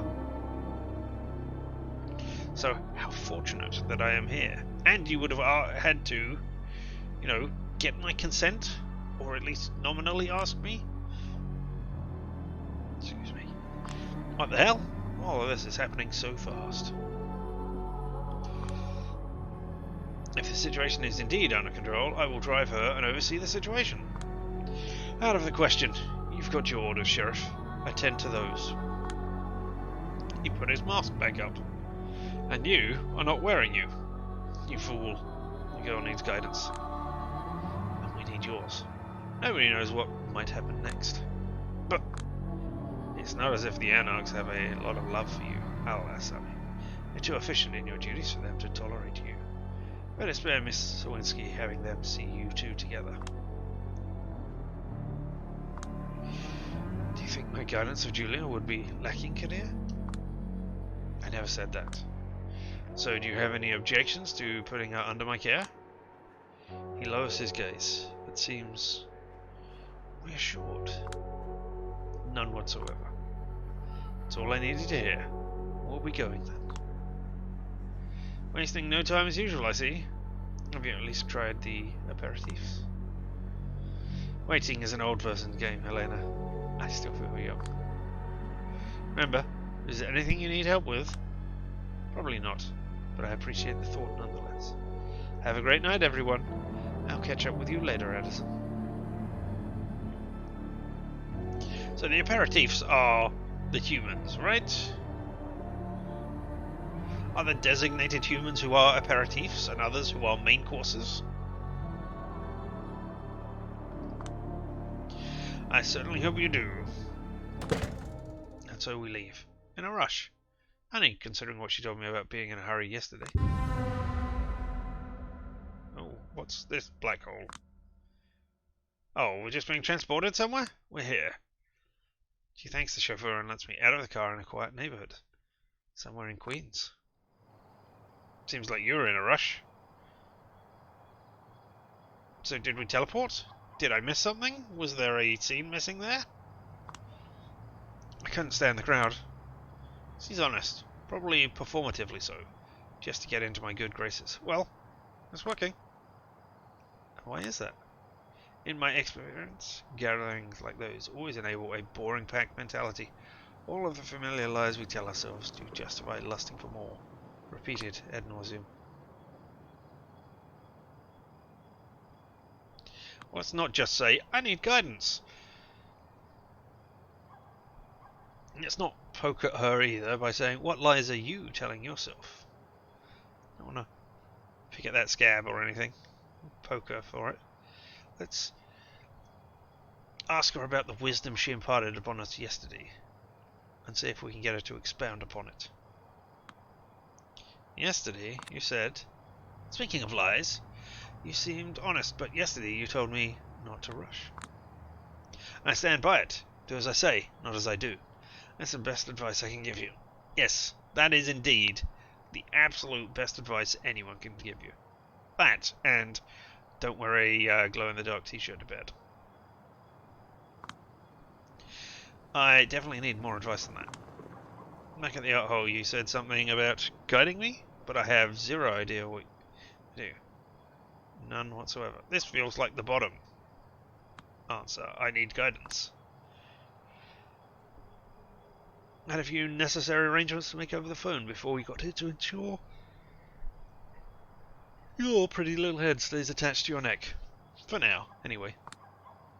I'm grateful, but I still feel way out of my depth. I need to know what to do. It's interesting that you called it my pretty little head. You think my head is pretty? Or are you speaking down to me? You used to make a living as an investigative journalist, did you not? Investigate the murder. In TV shows where an investigative journalist gets too close to the heart of a political incendiary case, it rarely goes well. Cat's head on their porch, a bullet to the head. So, are you afraid you might be a pawn in a game you don't understand? That your elders consider you a disposable asset? That a single wrong move might cost you everything you hold dear? I mean, I already consider that a consideration. So, no, it's no different. But it sounds about right, yeah? Now, by the sound of it, you understand your situation perfectly. Thank you. Don't belittle me. I need your advice. Be anything you want, but don't be boring. Julia, if I wanted to belittle you, I would have drowned you in platitudes long ago. Know thyself, believe in thy strength, trust no one, act confident, turn the chessboard around, and read your opponent's mind. Read Sun Tzu and quote him incessantly. Say, do you feel any better now? Thanks for the platitudes. Can I ask you something? Seeing as Mira's still not here, of course. Do you know who killed Baron Callahan? Ooh, okay. I haven't the slightest idea. Were you emotionally impacted by his death? Not at all. Did you know him? Only passingly, I'm afraid. I expected him to perish sooner than later, so I never bothered to improve our relationship. Is that because all Anarch Barons perish in that manner? Why are you helping me? Am I? That remains to be seen. What do you mean? You do not want a painfully honest answer. But I do. She stares me down. Her irreverent tone makes it impossible to guess what she's feeling. Even more than the mask. When I look at you, I see someone pitiful. Someone whose hunger is purely biological, just an animalistic rush. Talking about the hunger? Yes. Vampires' urge to feed. It empowers all other needs. It overpowers all other needs, not empowers. It overpowers all other needs, and trying to ignore it is said to be the easiest way to prime the beast. The dark, always blood-hungry passenger that accompanies every vampire's unlife. For a hostile takeover. So don't ignore it, feed it. But don't overindulge? When I saw a burgeoning plan to put you in a situation that is way beyond your capabilities, I offered my help. I was curious to see your true colours reveal themselves firsthand. When everything is said and done, and Callahan's killer has pointed out, you will be a whimpering animal or a victor, taking the spoils. I cannot wait to find out. I don't know what to say. Is she provoking me, or... Yeah, she should be here any second. You have time for one more question.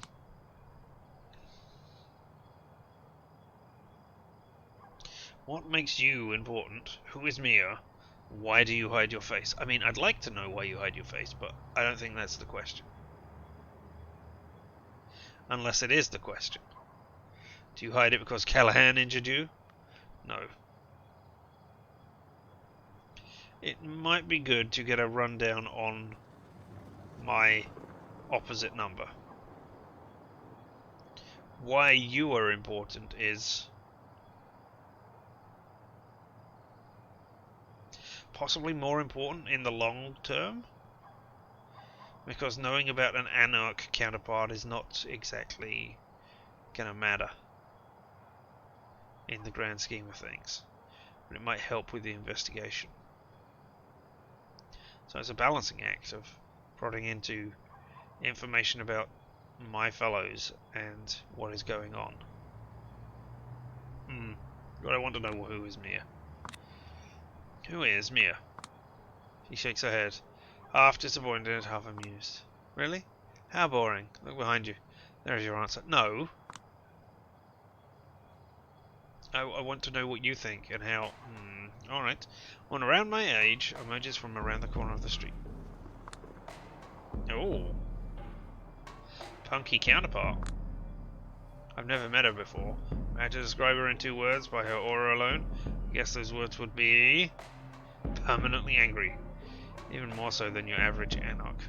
I mean, you could say condense those 2 words into punk, and then have another one.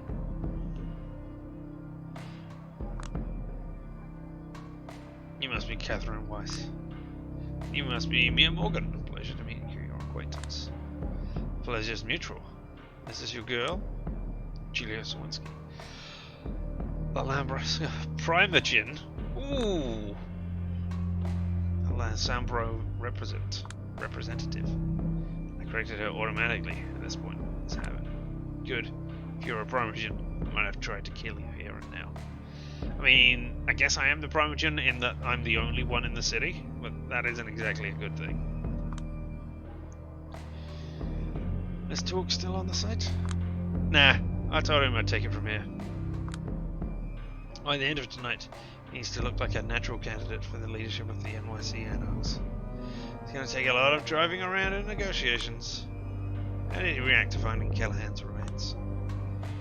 He hasn't exactly as elaborated on his feelings, but I expected he reacted the same way every true believer in the cause does. It's like this complicated mess of all the possible feelings under the moon. So he was the first one who'd seen the murder site. Oh, so you're already calling it a murder site? Does the Ivory Tower know something we don't? It's not the official position, but I expect a lot of them think it's Talk who stood to benefit the most from the boss's death. And it sounds like he's quick to jump on a new opportunity. You don't know him? Yes, but I'd love to meet him. Ask him some questions. Especially if he was the one who found the body. Also, you should say, hey, I'm an investigative journalist, so, you know, not only am I an investigative person, but I'm always looking for the story, for the angle.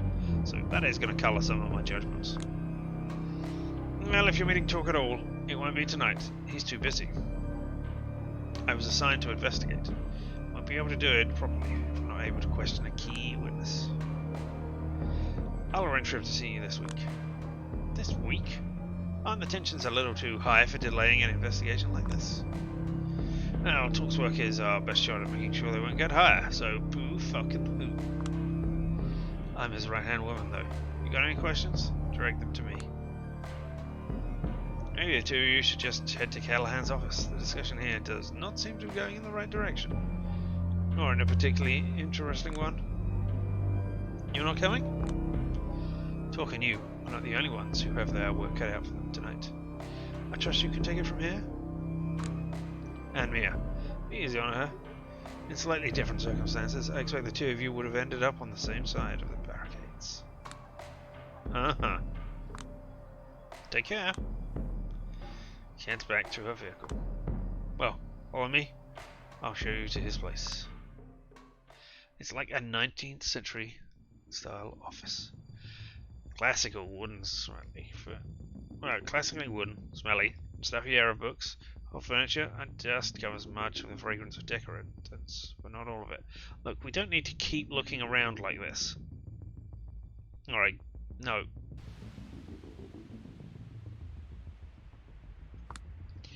This is just the first time I've seen the remains of a vampire who has met final death. Stories of really old kindred crumbling to dust. But that's an exaggeration. At least it didn't happen here. I mean, he's only a century old. When kindred dies, time catches up with them. If you offer me right now, I'd probably turn into an ugly, leaky corpse. But Callahan was well over a century old, and is looking like a dapper mummy. Desiccated body, and a heap of musty clothes. All that is left of the mighty boss, Douglas Callahan, Anarch Baron of New York City, if that's really him. Needless to say, it might be a little hard to establish the time of death, or the cause, especially as his garb doesn't have any obvious damage.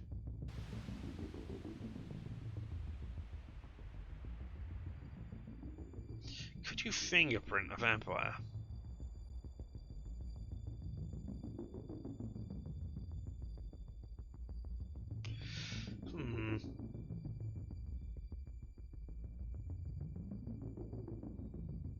Maybe?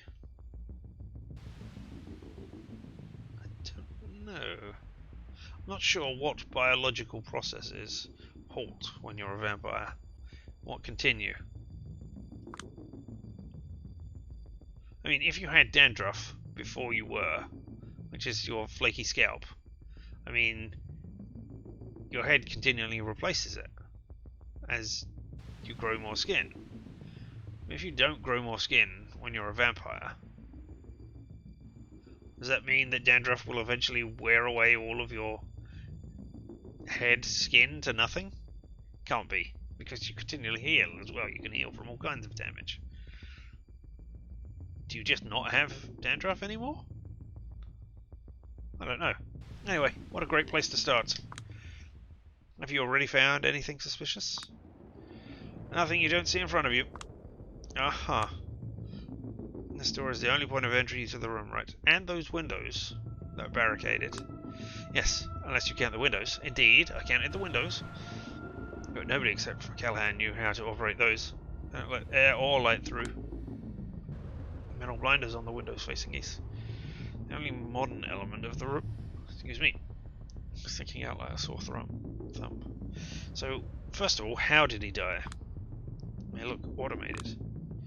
Was the door opened when Talk got here? Well, that's the one suspicious thing. It wasn't. It's as if Callahan locked himself in from the inside. Closed room murder, huh? Some glass scattered on the floor over here. I point to it. Could that be from the window? I checked it from the outside. It's in perfect condition. So what's this glass? I have no idea. Why does it seem like she has her suspicion but is remaining uncooperative? That's because, fuck off Camarilla scum? Check the next point of interest. A wall safe, surprisingly large. I'll play with the lock a bit. What's the combination? It's Callahan's. What makes you think I know? At least I tried. I mean, those saves have got to be stronger than anything known to man, because a vampire could just rip it open, right?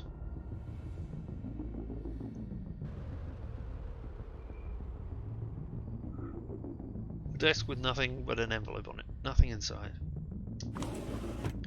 Check all the drawers. Every single one has been thoroughly emptied. I don't know what I expected. Is this how the anarchs go around securing crime scenes? Were these emptied before Talk arrived? I don't know, but I wouldn't accuse him of tampering with evidence if I were you. Well, thank you. Alright, okay. Now I'm trying to think of the ways in which you could kill a vampire. If you had a blank envelope and you were trying to stuff it, what could you have in an envelope? There would have to be some sort of gas inside.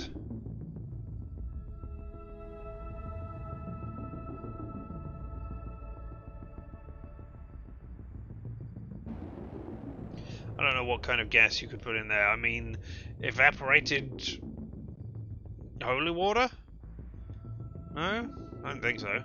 I mean, you could put holy water possibly on the inside of the bit where the stick is for licking and sticking an envelope, if they're not self-adhesive. And then you could have a vampire lick it, and then they would have tiny trace amounts of holy water in their stomach. But I think that would probably burn their tongue before they got to that point. So I think that would be good as a method of killing them. The core of the room is pretty minimal, so there's not a lot of points of interest that can illuminate the case. I start getting nervous. Point at the painting on the wall. Of course. You have no idea who that is? Callahan's ancestor, I guess. Out of ideas. Everything I look at feels like another dead end. I mean, the shattered glass has got to be something. Even if it's just something that was resting on the table that he knocked over. Frustrated, I feel as though I failed this investigation before it even started. Must be something more. Start walking around, trying to find a single clue. He just watches me indifferently. Give me anything. Anything, goddammit. Anything? Any... Oh, of course. Ghosts that I can talk to. Shadow blinks in and out of existence near Callahan's remains. Freezing place.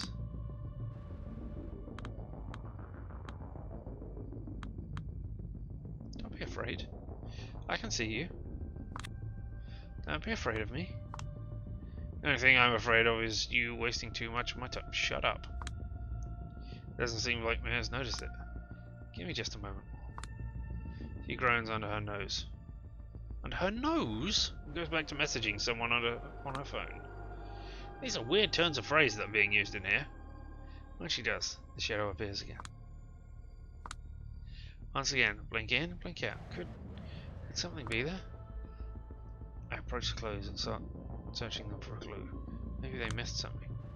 Getting desperate, huh? Just being thorough. No, I mean, tell them... Oh, well. We searched the bastard, like, 3 times. He had nothing of interest on him. How about this? A small card, barely noticeable, looking a bit like a shopping list, shoved deep into an almost invisible hole in the fabric. Take it out and show it to me. Huh. You didn't plant that there, did you? No. Did you? Shove off. What's on it? It's a list of 4 names. D'Angelo, Hope, Agathon, Temeka. Any idea what this is about? Beats me. It's not the combination to the safe, is it? Dates of death? She's lying, but I don't care. Tomorrow night, I will meet up with Kadir and ask him to help me figure it out. I think I'm done here. Don't let the door hit you on the way out. Guess she sees me as nothing more but an enemy agent. When will I get to meet with Talk? If, and that's a big if, he will agree to meet with you on a one-on-one basis, Catherine will let you know. You probably won't let a loyal Camarilla lapdog like you see him without her oversight anyway. A Camarilla lapdog, huh? That's a risky play, of course. It might backfire, but maybe I'd benefit if I put my loyalty to the court into question.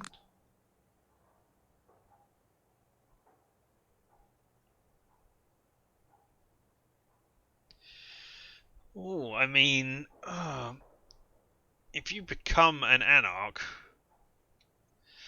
can you become a Baron Anarch here? You think that's a play worth making? No, because then I think the Camarilla, no one will trust you. The Camarilla won't know where your loyalties lie, and neither will the Anarchs. So becoming the Baron wouldn't help. So I think it's better to play to their expectations rather than try and subvert them in an obvious ploy to be there. So nah, not worth it. Yeah, playing for both sides sounds like a recipe for trouble. Just too risky and stressful. Pass. Traits updated. I see. Well, have a good night. And I have the achievement. Who am I, really? Alright, so let's have a look. This is the dictionary. Unread. I've read Court. I've read Primogen. I've read Elders. I've read all of these. Is there something... Do I need to do this on them?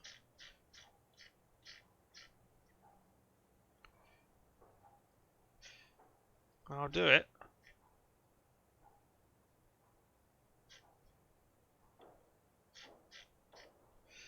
Let's hope that clears it out by doing that. Where are traits? Is that in the talking section then? Yes. Traits. Loyal to the end. Alright, okay, interesting. I don't know that that is the trait that I would have thought of taking, but alright. It's getting late, or early, depending on how you look at it. Once I leave Callahan's office, I head straight to Dakota's apartment. Try to sneak by to my bedroom. She's waiting up for me. How was your night? Shit. Tomorrow. What happened? You look like something the cat dragged in. Tomorrow, I promise. But I'm worried. Don't be. Tomorrow. She gives me a concerned look, then closes her eyes, slaps her shoulders, and frowns. So you're my roommate then, I guess, seeing as you've got a different bed. Alright, or were you my roommate beforehand? No, because this is Dakota's apartment.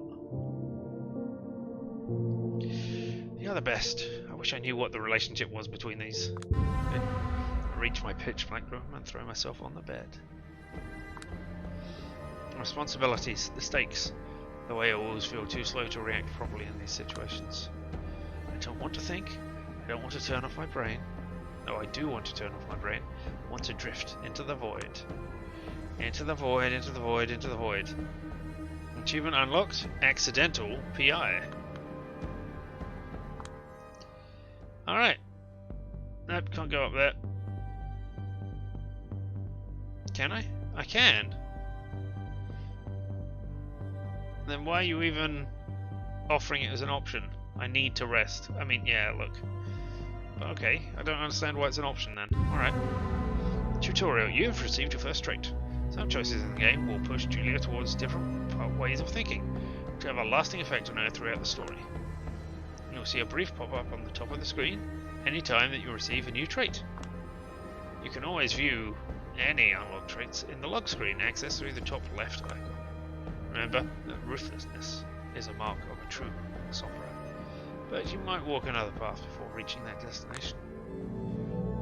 Oh, interesting.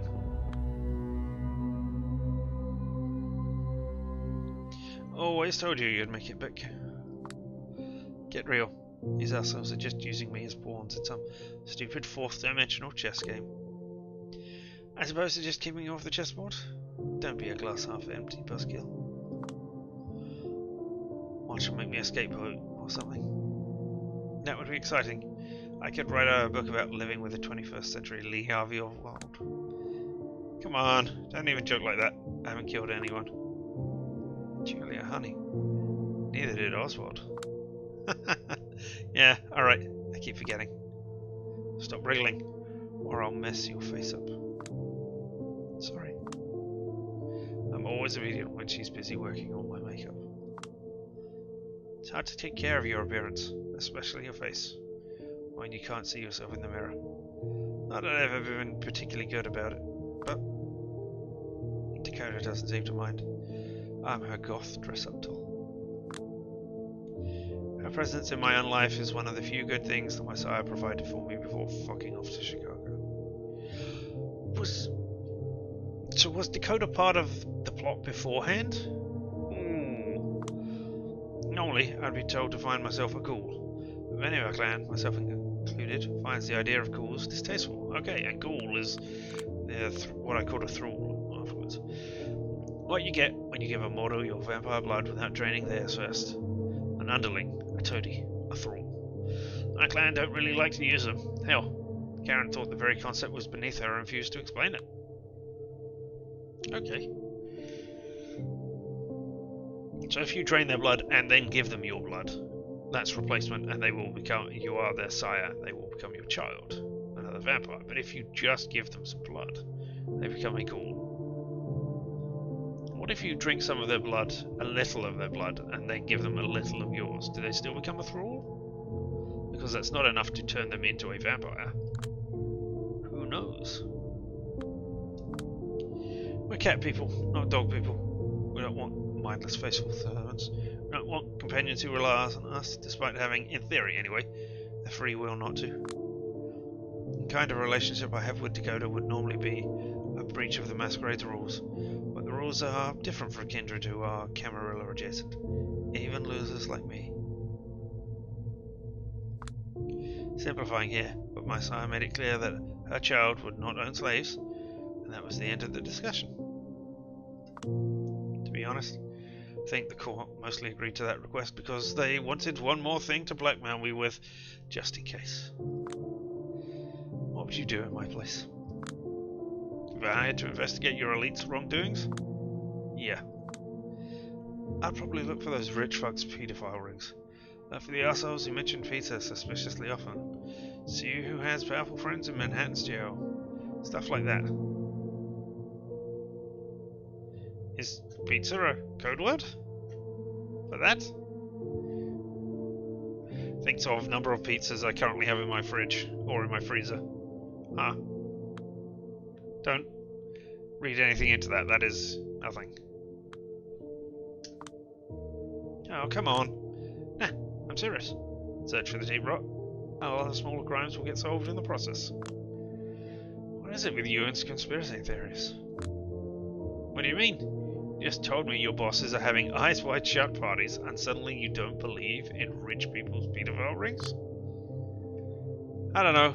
I don't know if I want to know. My point is, act as if all the conspiracy theories are real. Like, you can't possibly believe all of that shit. Half of it doesn't even make sense. Well, you want an interesting answer or a real answer? The real answer should be the more interesting one. She removes her brush from my face to gather her thoughts. Everyone's lost nowadays. Just look at the world. It's drowning in facts that fail to cohere into a single cohesive narrative, or a story that resonates. The corporate media want you to believe in empirical thinking, but it always fails to deliver moral or metaphysical truths. And those people desperately lack those. So what do? They turn to conspiracies. And suddenly, they're able to navigate the world. Why is that? Because conspiracy theories give them emotional truths that serve as a compass. Is Bill Gates trying to insert satanic microchips into my body? Probably not. I hope not. Now, is he a terrible person? No idea. But there's ample evidence that might be the case. It's in his ruthless business strategies, the company he used to keep, the philosophies he follows. People will look at him and they feel he's fishy. So when the media present him as a genius or a saviour, and I post that he wants to put the mark of the beast in my body, they choose to believe me. I mean, I've never felt that Bill Gates is fishy. I've never really thought about Bill Gates at all.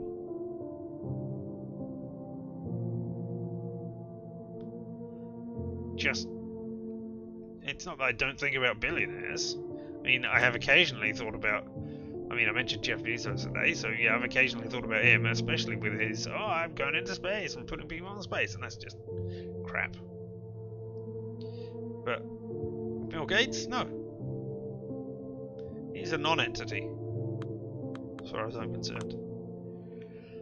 Because it makes moral, emotional, and metaphysical sense to them. And ultimately, that's what matters most. The end. I mean, I understand what you're getting at, but people will latch on to what it's easier to get people to believe a lie than it is,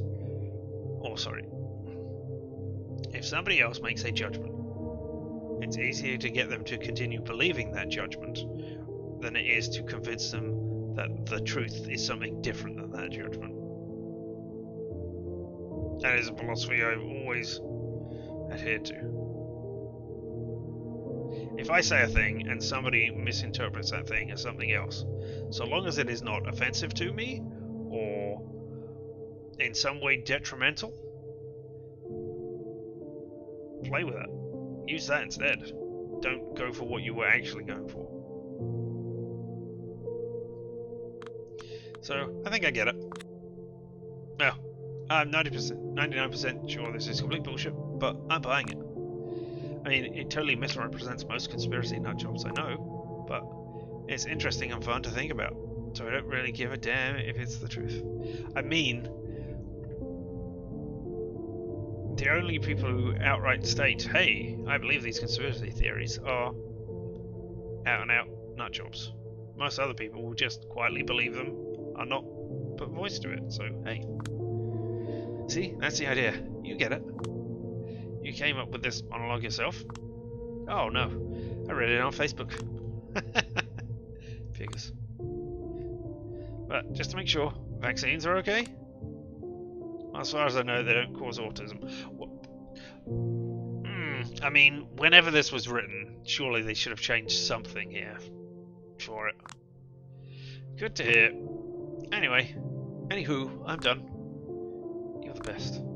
Yeah, considering how many times I've done makeup on a dead body, I probably have enough job experience to be a mortician by now. That sounds like an exciting career, but in reality, it's probably the most boring thing under the sun. Yeah, I like my corpses, talkative, pouty, and self-loathing. Shut up. Miss Caucus will be leaving now. It's got a job to do. Go get him, Tiger. First thing I need to do, meet up with Kadir tonight and report to him. Hope he knows how to guide me out of this mess. He should have time for me in an hour or two. In the meantime, I suppose it's time to find some... what's the most dehumanizing word I could use here? Nourishment. Kadir told me I need to quench my hunger less often if I didn't smoke. It kills you, he said. But to start killing yourself, your organism must pretend it's alive. That uses up precious vitae. But I love cigarettes. The way they smell, the way they burn, the hot ash falling from the tip, the sound of the lighter, the way they kill you, of course. And, I guess, I need some tactile connection to who I was back when I was alive. Okay, New York City. Guide my steps. Show me which one of your children I should drink up tonight. Alright, well, let's look at pt2. pt2. Ancient term for blood, and in my experience, rarely found outside of dusty textbooks and pompous Caligula speeches. Alright, we have Eva's Delight, fitting name for a kiss addict, fitting name for a kiss addict, audacious enough to openly pitch her unique talents to those in the know. I'm not in a clubbing mood, but since I need to feel feed, might as well give that room a shot. Samira is asking me to meet her. If not for the ongoing celebrations, the petition would prove an odd choice for a secret rendezvous. He's hoping she can provide some useful insight into the case. What? That doesn't look like that. Barney as a reporter. Note left on my old dead drop point reads Barney as a reporter. Shit. Could it be Woods? Long time no see. What's one do when the ghost of Christmas past knocks on my door?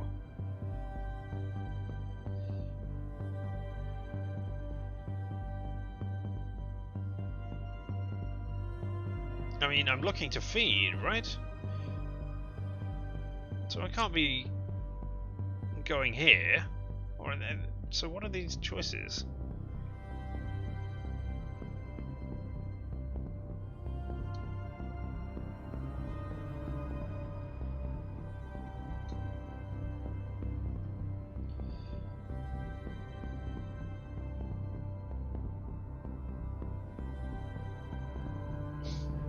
Let's feed rather than get insight. Let's deal with our basic bodily nourishment. No blood, no matter how it's worth suffering through this noise. You came here on, if not your first night, very soon after. Something terrible must have happened to the previous DJ. It had to be sudden and unexpected for them to hire this amateur under the wire. Zero ability to read the crowd, no sense of flow. As if that constant flashing wasn't migraine-inducing enough by itself. I don't remember how an ordinary headache feels. I know the hunger, though, which is why I'm here tonight. Purple-haired girl bumps into me, head down, tears flowing down her cheeks, and trembling. Much as I understand it, I think it's the guy at the turntables that made her like this. Oh, I'm sorry, hi. She bolts before I can say a single word. Well, who am I to blame her? Tactile retreat probably felt like a good idea. The trace of cheap booze in every potential vessel is faint, but ever present. At this point, the smell is all I'm getting. Come to think of it, I can barely remember how alcohol tastes. Vessel, polite slang for a source of blood, usually bipedal. Maybe I should remind myself. Nah, that's dumb. The bar's pretty much free of people at the moment. Get closer and take a peek at the drinks menu. There's some goofy fucking names, especially from a kindred's perspective. Order the Bloody Margaret, order the Vampiro, with the menu back.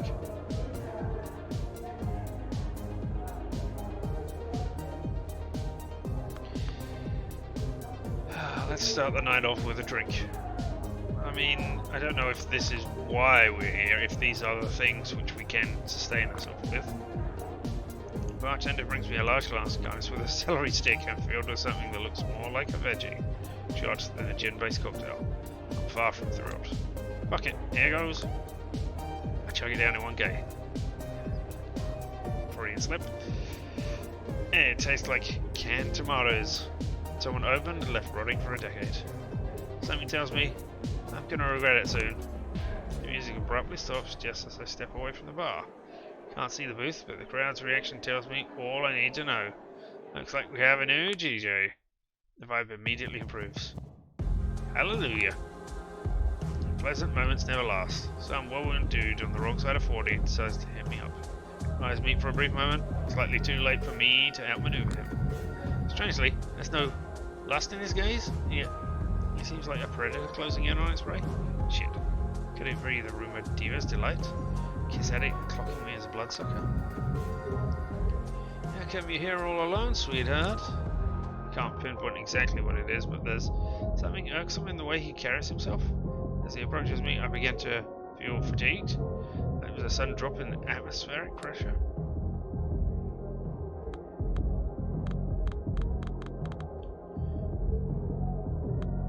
I'm going to ignore you.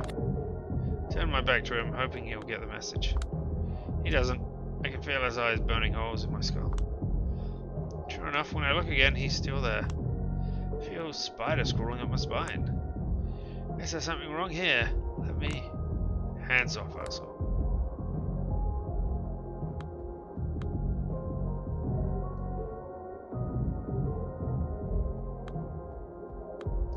Using a power again. Let's twist his wrist with strength, rather than trying to dominate him. I grab his wrist in a tight grip and start twisting until I feel the snap of a dislocated joint. He screams in pain, but fortunately, music drowns it out. I think if I tried to dominate him, it might not have worked, just because of the weird drop in pressure around him. As soon as I let go of his hand, he runs for the exit. He stares me down before leaving. I can't help but sense something worse than fear in his eyes. Makes me feel uncomfortable. As if meeting that arsehole didn't stir me enough, a acrid feeling rises in my gut, instantly making me nauseous. Oh, I barely make it to the nearest empty lounge before I get violently throwing up. For a minute straight, I spray the couch with the remains of that wretched cocktail. Not a pleasant sight. I get a hold of myself, since my stomach empties. Shit, Julia. Life has had more than its fair share of avoidable embarrassments. Is it necessary for your unlife to follow suit? Time to bail and not look back. Right before I reach the exit, the purple-haired girl from earlier bumps into me. Once again, this time, I know it's not coincidental. Hey, please? She seems startled, but gives me a fleeting look. I saw what you did to that man. Are you one of them? What are you talking about? Who's them? She bares her teeth, taps the side of her neck. Oh, I get it. So you're the Diva's Delight? She blushes innocently. I just caught her stealing cookies. Yes, sounds silly, I know, but I thought it would attract some of them. You know, some of your kind. I've been told I taste good. Would you like to try?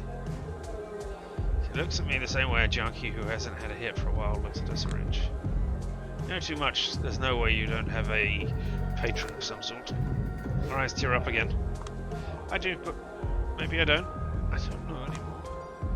He shows up whenever he wants, then disappears for weeks. I don't even know his name. We were supposed to meet here tonight, but I guess he didn't show up. Now keeps talking. Now she's found somebody new to open up to. Any instinct she might have had to remain secretive is gone. Makes you wonder who thought it was a good idea to breach the masquerade for her. Before him, I used to have a caregiver. He was one of the divas too. She was exceptionally noble. I think she cared about me in a way. She always complimented the way I tasted. Would you like to try? She clings to my arm like I am Jesus Christ, Kurt Cobain at the same time. Sent from heaven exclusively to turn her misery into bliss. Can't help but feel some disdain. Please, promise you won't be disappointed. I know I won't be. I'm too hungry for that. I also like to pretend I'm something better than hungry from time to time. No, we'll take the feeding opportunity. Hunger gets the better of me. Somehow, I don't mind. This is what she wants, isn't it? Quick look around. Nobody's paying attention. How would they? Just two random girls who seem to be into each other. I gently grab the back of her neck and put my lips closer to her neck. She visibly trembles with excitement. As I bite down, her body softens, and I drink, savoring every sip. She really tastes incredible, like an unfulfilled promise. Sweet, sweet innocence. As soon as I'm done, she loses her footing, weakened but undoubtedly relieved. Have her sit down on the floor. She smiles at me, joy glinting in her eyes. Thank you, that was... I really needed that. My name's... Don't talk. Just rest for a while. Leave her alone in this state of bliss. Doesn't seem to mind. Looks like I did the right thing. Right? Leave the booming sounds of the club behind me. Get on with my night.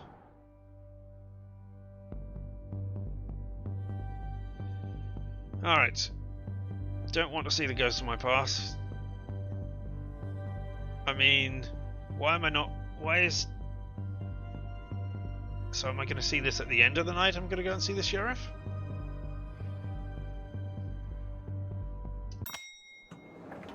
I'm going to see Samara. See what she says. Clean cut staff member, dressed in impeccable company uniform. Smiles at me as the elevator door opens. Good evening, ma'am. Meeting someone? I dismiss his question with an apathetic shrug, sizing me up for a brief moment, visibly questioning my fashion sense. However, his professional acumen quickly trumps his discontent. Very well, this way please. NYC's nouveau riche seem awfully hungry for gourmet soup this late at night. The nutrition is packed almost to the brim. The concierge points me over to the last vacant table, conveniently situated in the far-off corner of the main hall. I nestle in the chair, letting my elbows rest on the ornate tablecloth. Watch out, obvious white collars. There's a black widow in your midst. Well, I'm here. Might as well just kick back and die of boredom. Yeah. I really need something to occupy my mind. Let's figure out why Samira asked us to come. As I'm waiting, I rack my brains for any idea why the Banu Hakim Bryogen wanted me here tonight, instead of out there working my case. The obvious possibility, and the one I'm coming to, is that she has some sort of lead she wasn't comfortable sharing at Elysium. I'm almost certain there's a false hope, though. This whole investigation still feels like a joke being told at my expense. While I'm trying to figure out how I feel about this, somebody finally takes notice of me. The concierge quickly closes in on me, dancing habitually between the tables, and addresses me before I can even utter a single word. Excuse me, ma'am, are you Miss Sawinski by chance? Since I nod, he hands me a carefully folded memo and leaves. It reads, the manager of this establishment insulted the Camarillah's authority with his negligence. Even though it's minor, his transgression must be penalized. I would like you to assist me in this matter. Such a display of goodwill on your part will surely improve your standing with the higher-ups. Choose an appropriate, non-lethal punishment. Yes. Well, this is disappointing. It was a high order to expect any help with the investigation, I guess. Instead, just another chore. The best I can hope for is that this really is just a friendly request and not a deliberate attempt to derail my work this early in the game. Also, it could be that this person hasn't done that and is part of one of the elders' areas. Not Elysium's, but it could be their place of business, and doing so might violate some sort of thing. Damn it. Might as well get it done since I'm already here, so I can move on with my more pressing stuff. Swiftly approach the manager and tap him on the shoulder. Furrows his brow as soon as he notices me. I'm afraid I'm busy. One of the waiting staff should be able to... We have something to discuss. VIP lounge. Now, if you please. His face loses colour. Maybe it has dawned on him that I'm even paler than the other, more blue-blooded guests. He immediately becomes compliant as I escort him through a side door. The room isn't empty. Those guests are now leaving. Nobody pays me any attention. The manager is as polite as he can be as he sees the patrons out. I can see he's clearly losing his shit. He quietly asks one of his staff to give him 5 minutes in the lounge. He gingerly closes the door behind him. Then the pleading starts. Listen, I know I screwed up. I shouldn't have let him in. How could I know he's not one of the proper clients? I don't give a... Listen, hey! I would never... I implore you, I have children. For Christ's sake, there must be something. An arrangement. A way to... He just goes on as if I'm not even here. With each subsequent whimper, he becomes more and more irritating.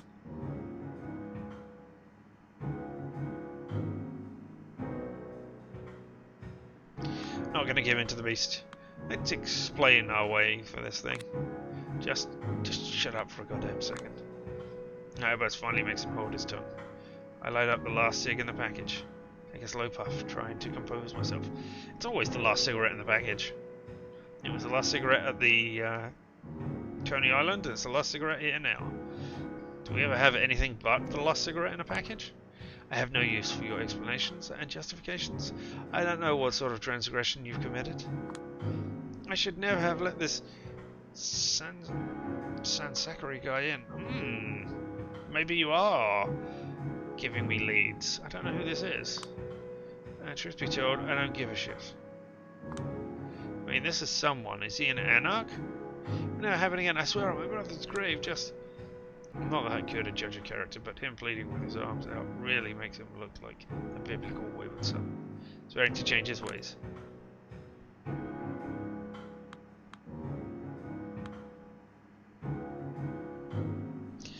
Nope. Carries punishment.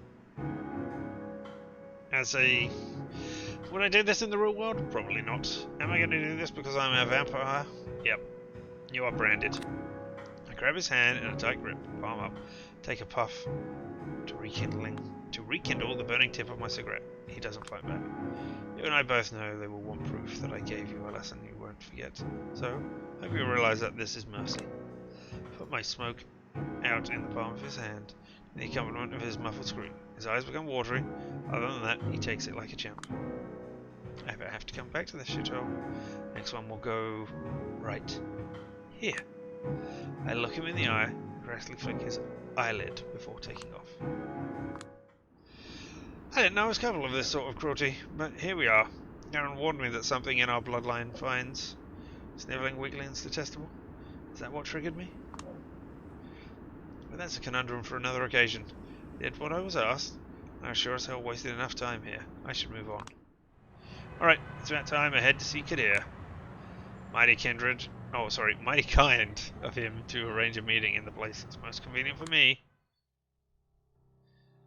D'Angelo, Hope, Tamika, Agathon. I suppose that's better than nothing, but no evidence, really? Honestly, it felt as if someone had already cleaned up most of the creature stuff before I arrived. Sounds like the Anarchs. Or the murderer, maybe. I'll definitely try and check that place again, but I feel I'd need some sort of expert to accompany me, an advanced investigator who would show me the ropes. Someone tall and handsome, maybe? Yeah. If you don't mind a diplomatic incident, I'll go with you. Any better ideas? Actually, this very note gave me one, but I need to get it set up first. I'll get back to you about that.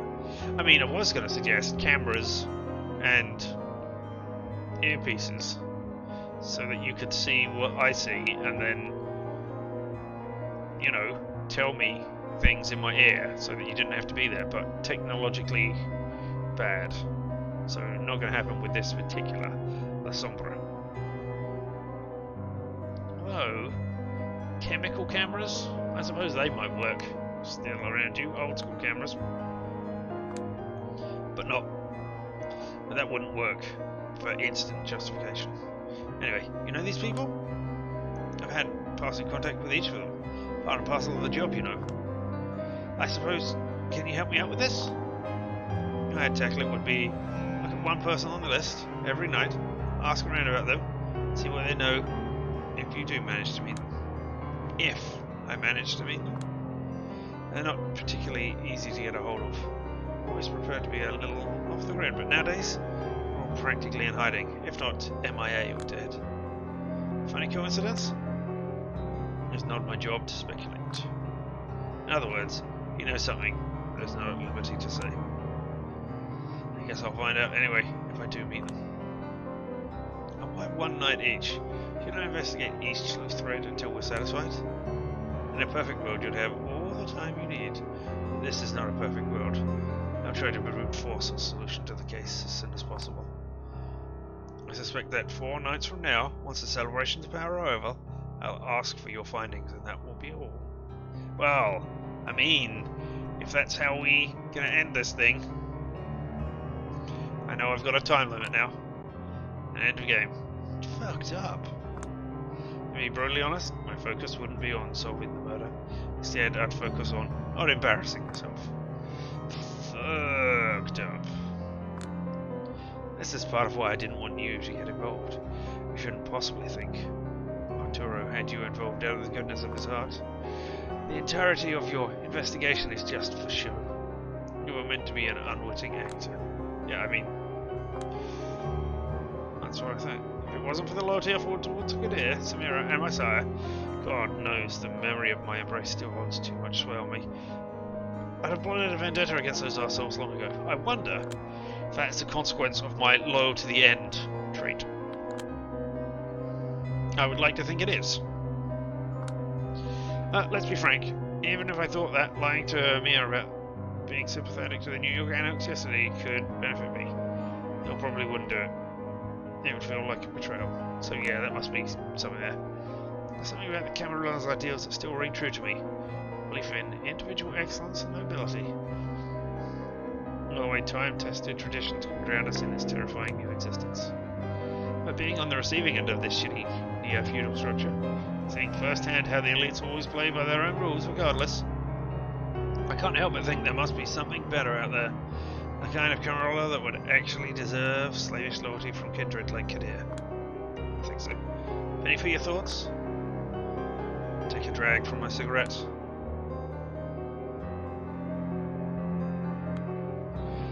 That's the Camarilla, no? That's what you're doing. After the last few months of hazing, I didn't expect a random act of kindness. This kind of bullshit is, well, just how the Camarilla works, isn't it? More often than it's necessary, I'd say. But this time, it's a risky play. In my experience, if one simply displays some cunning, can expectedly turn a situation like this to their advantage. The court, part of the court, assumes that you're unable to surprise them in this regard. And if you do, by the end of this investigation, you might as well pull yourself out of the ditch you're in. That would be a night to remember, so, where should I go first? You should go with me, as it happens. I'm only out here because I was ordered to drive Aisling to the yacht. And guess the name of her protege. Ooh. So that's who Agathorn is. Or was. Nobody knows. It's a complicated thing, you'll see. We're on the clock, so let's get a move on. And Diesel rides again. Still not done with this bit. Apparently not. Not while it's still bothering you. I'm leaving behind if you don't keep up. And that is where we will end it for today.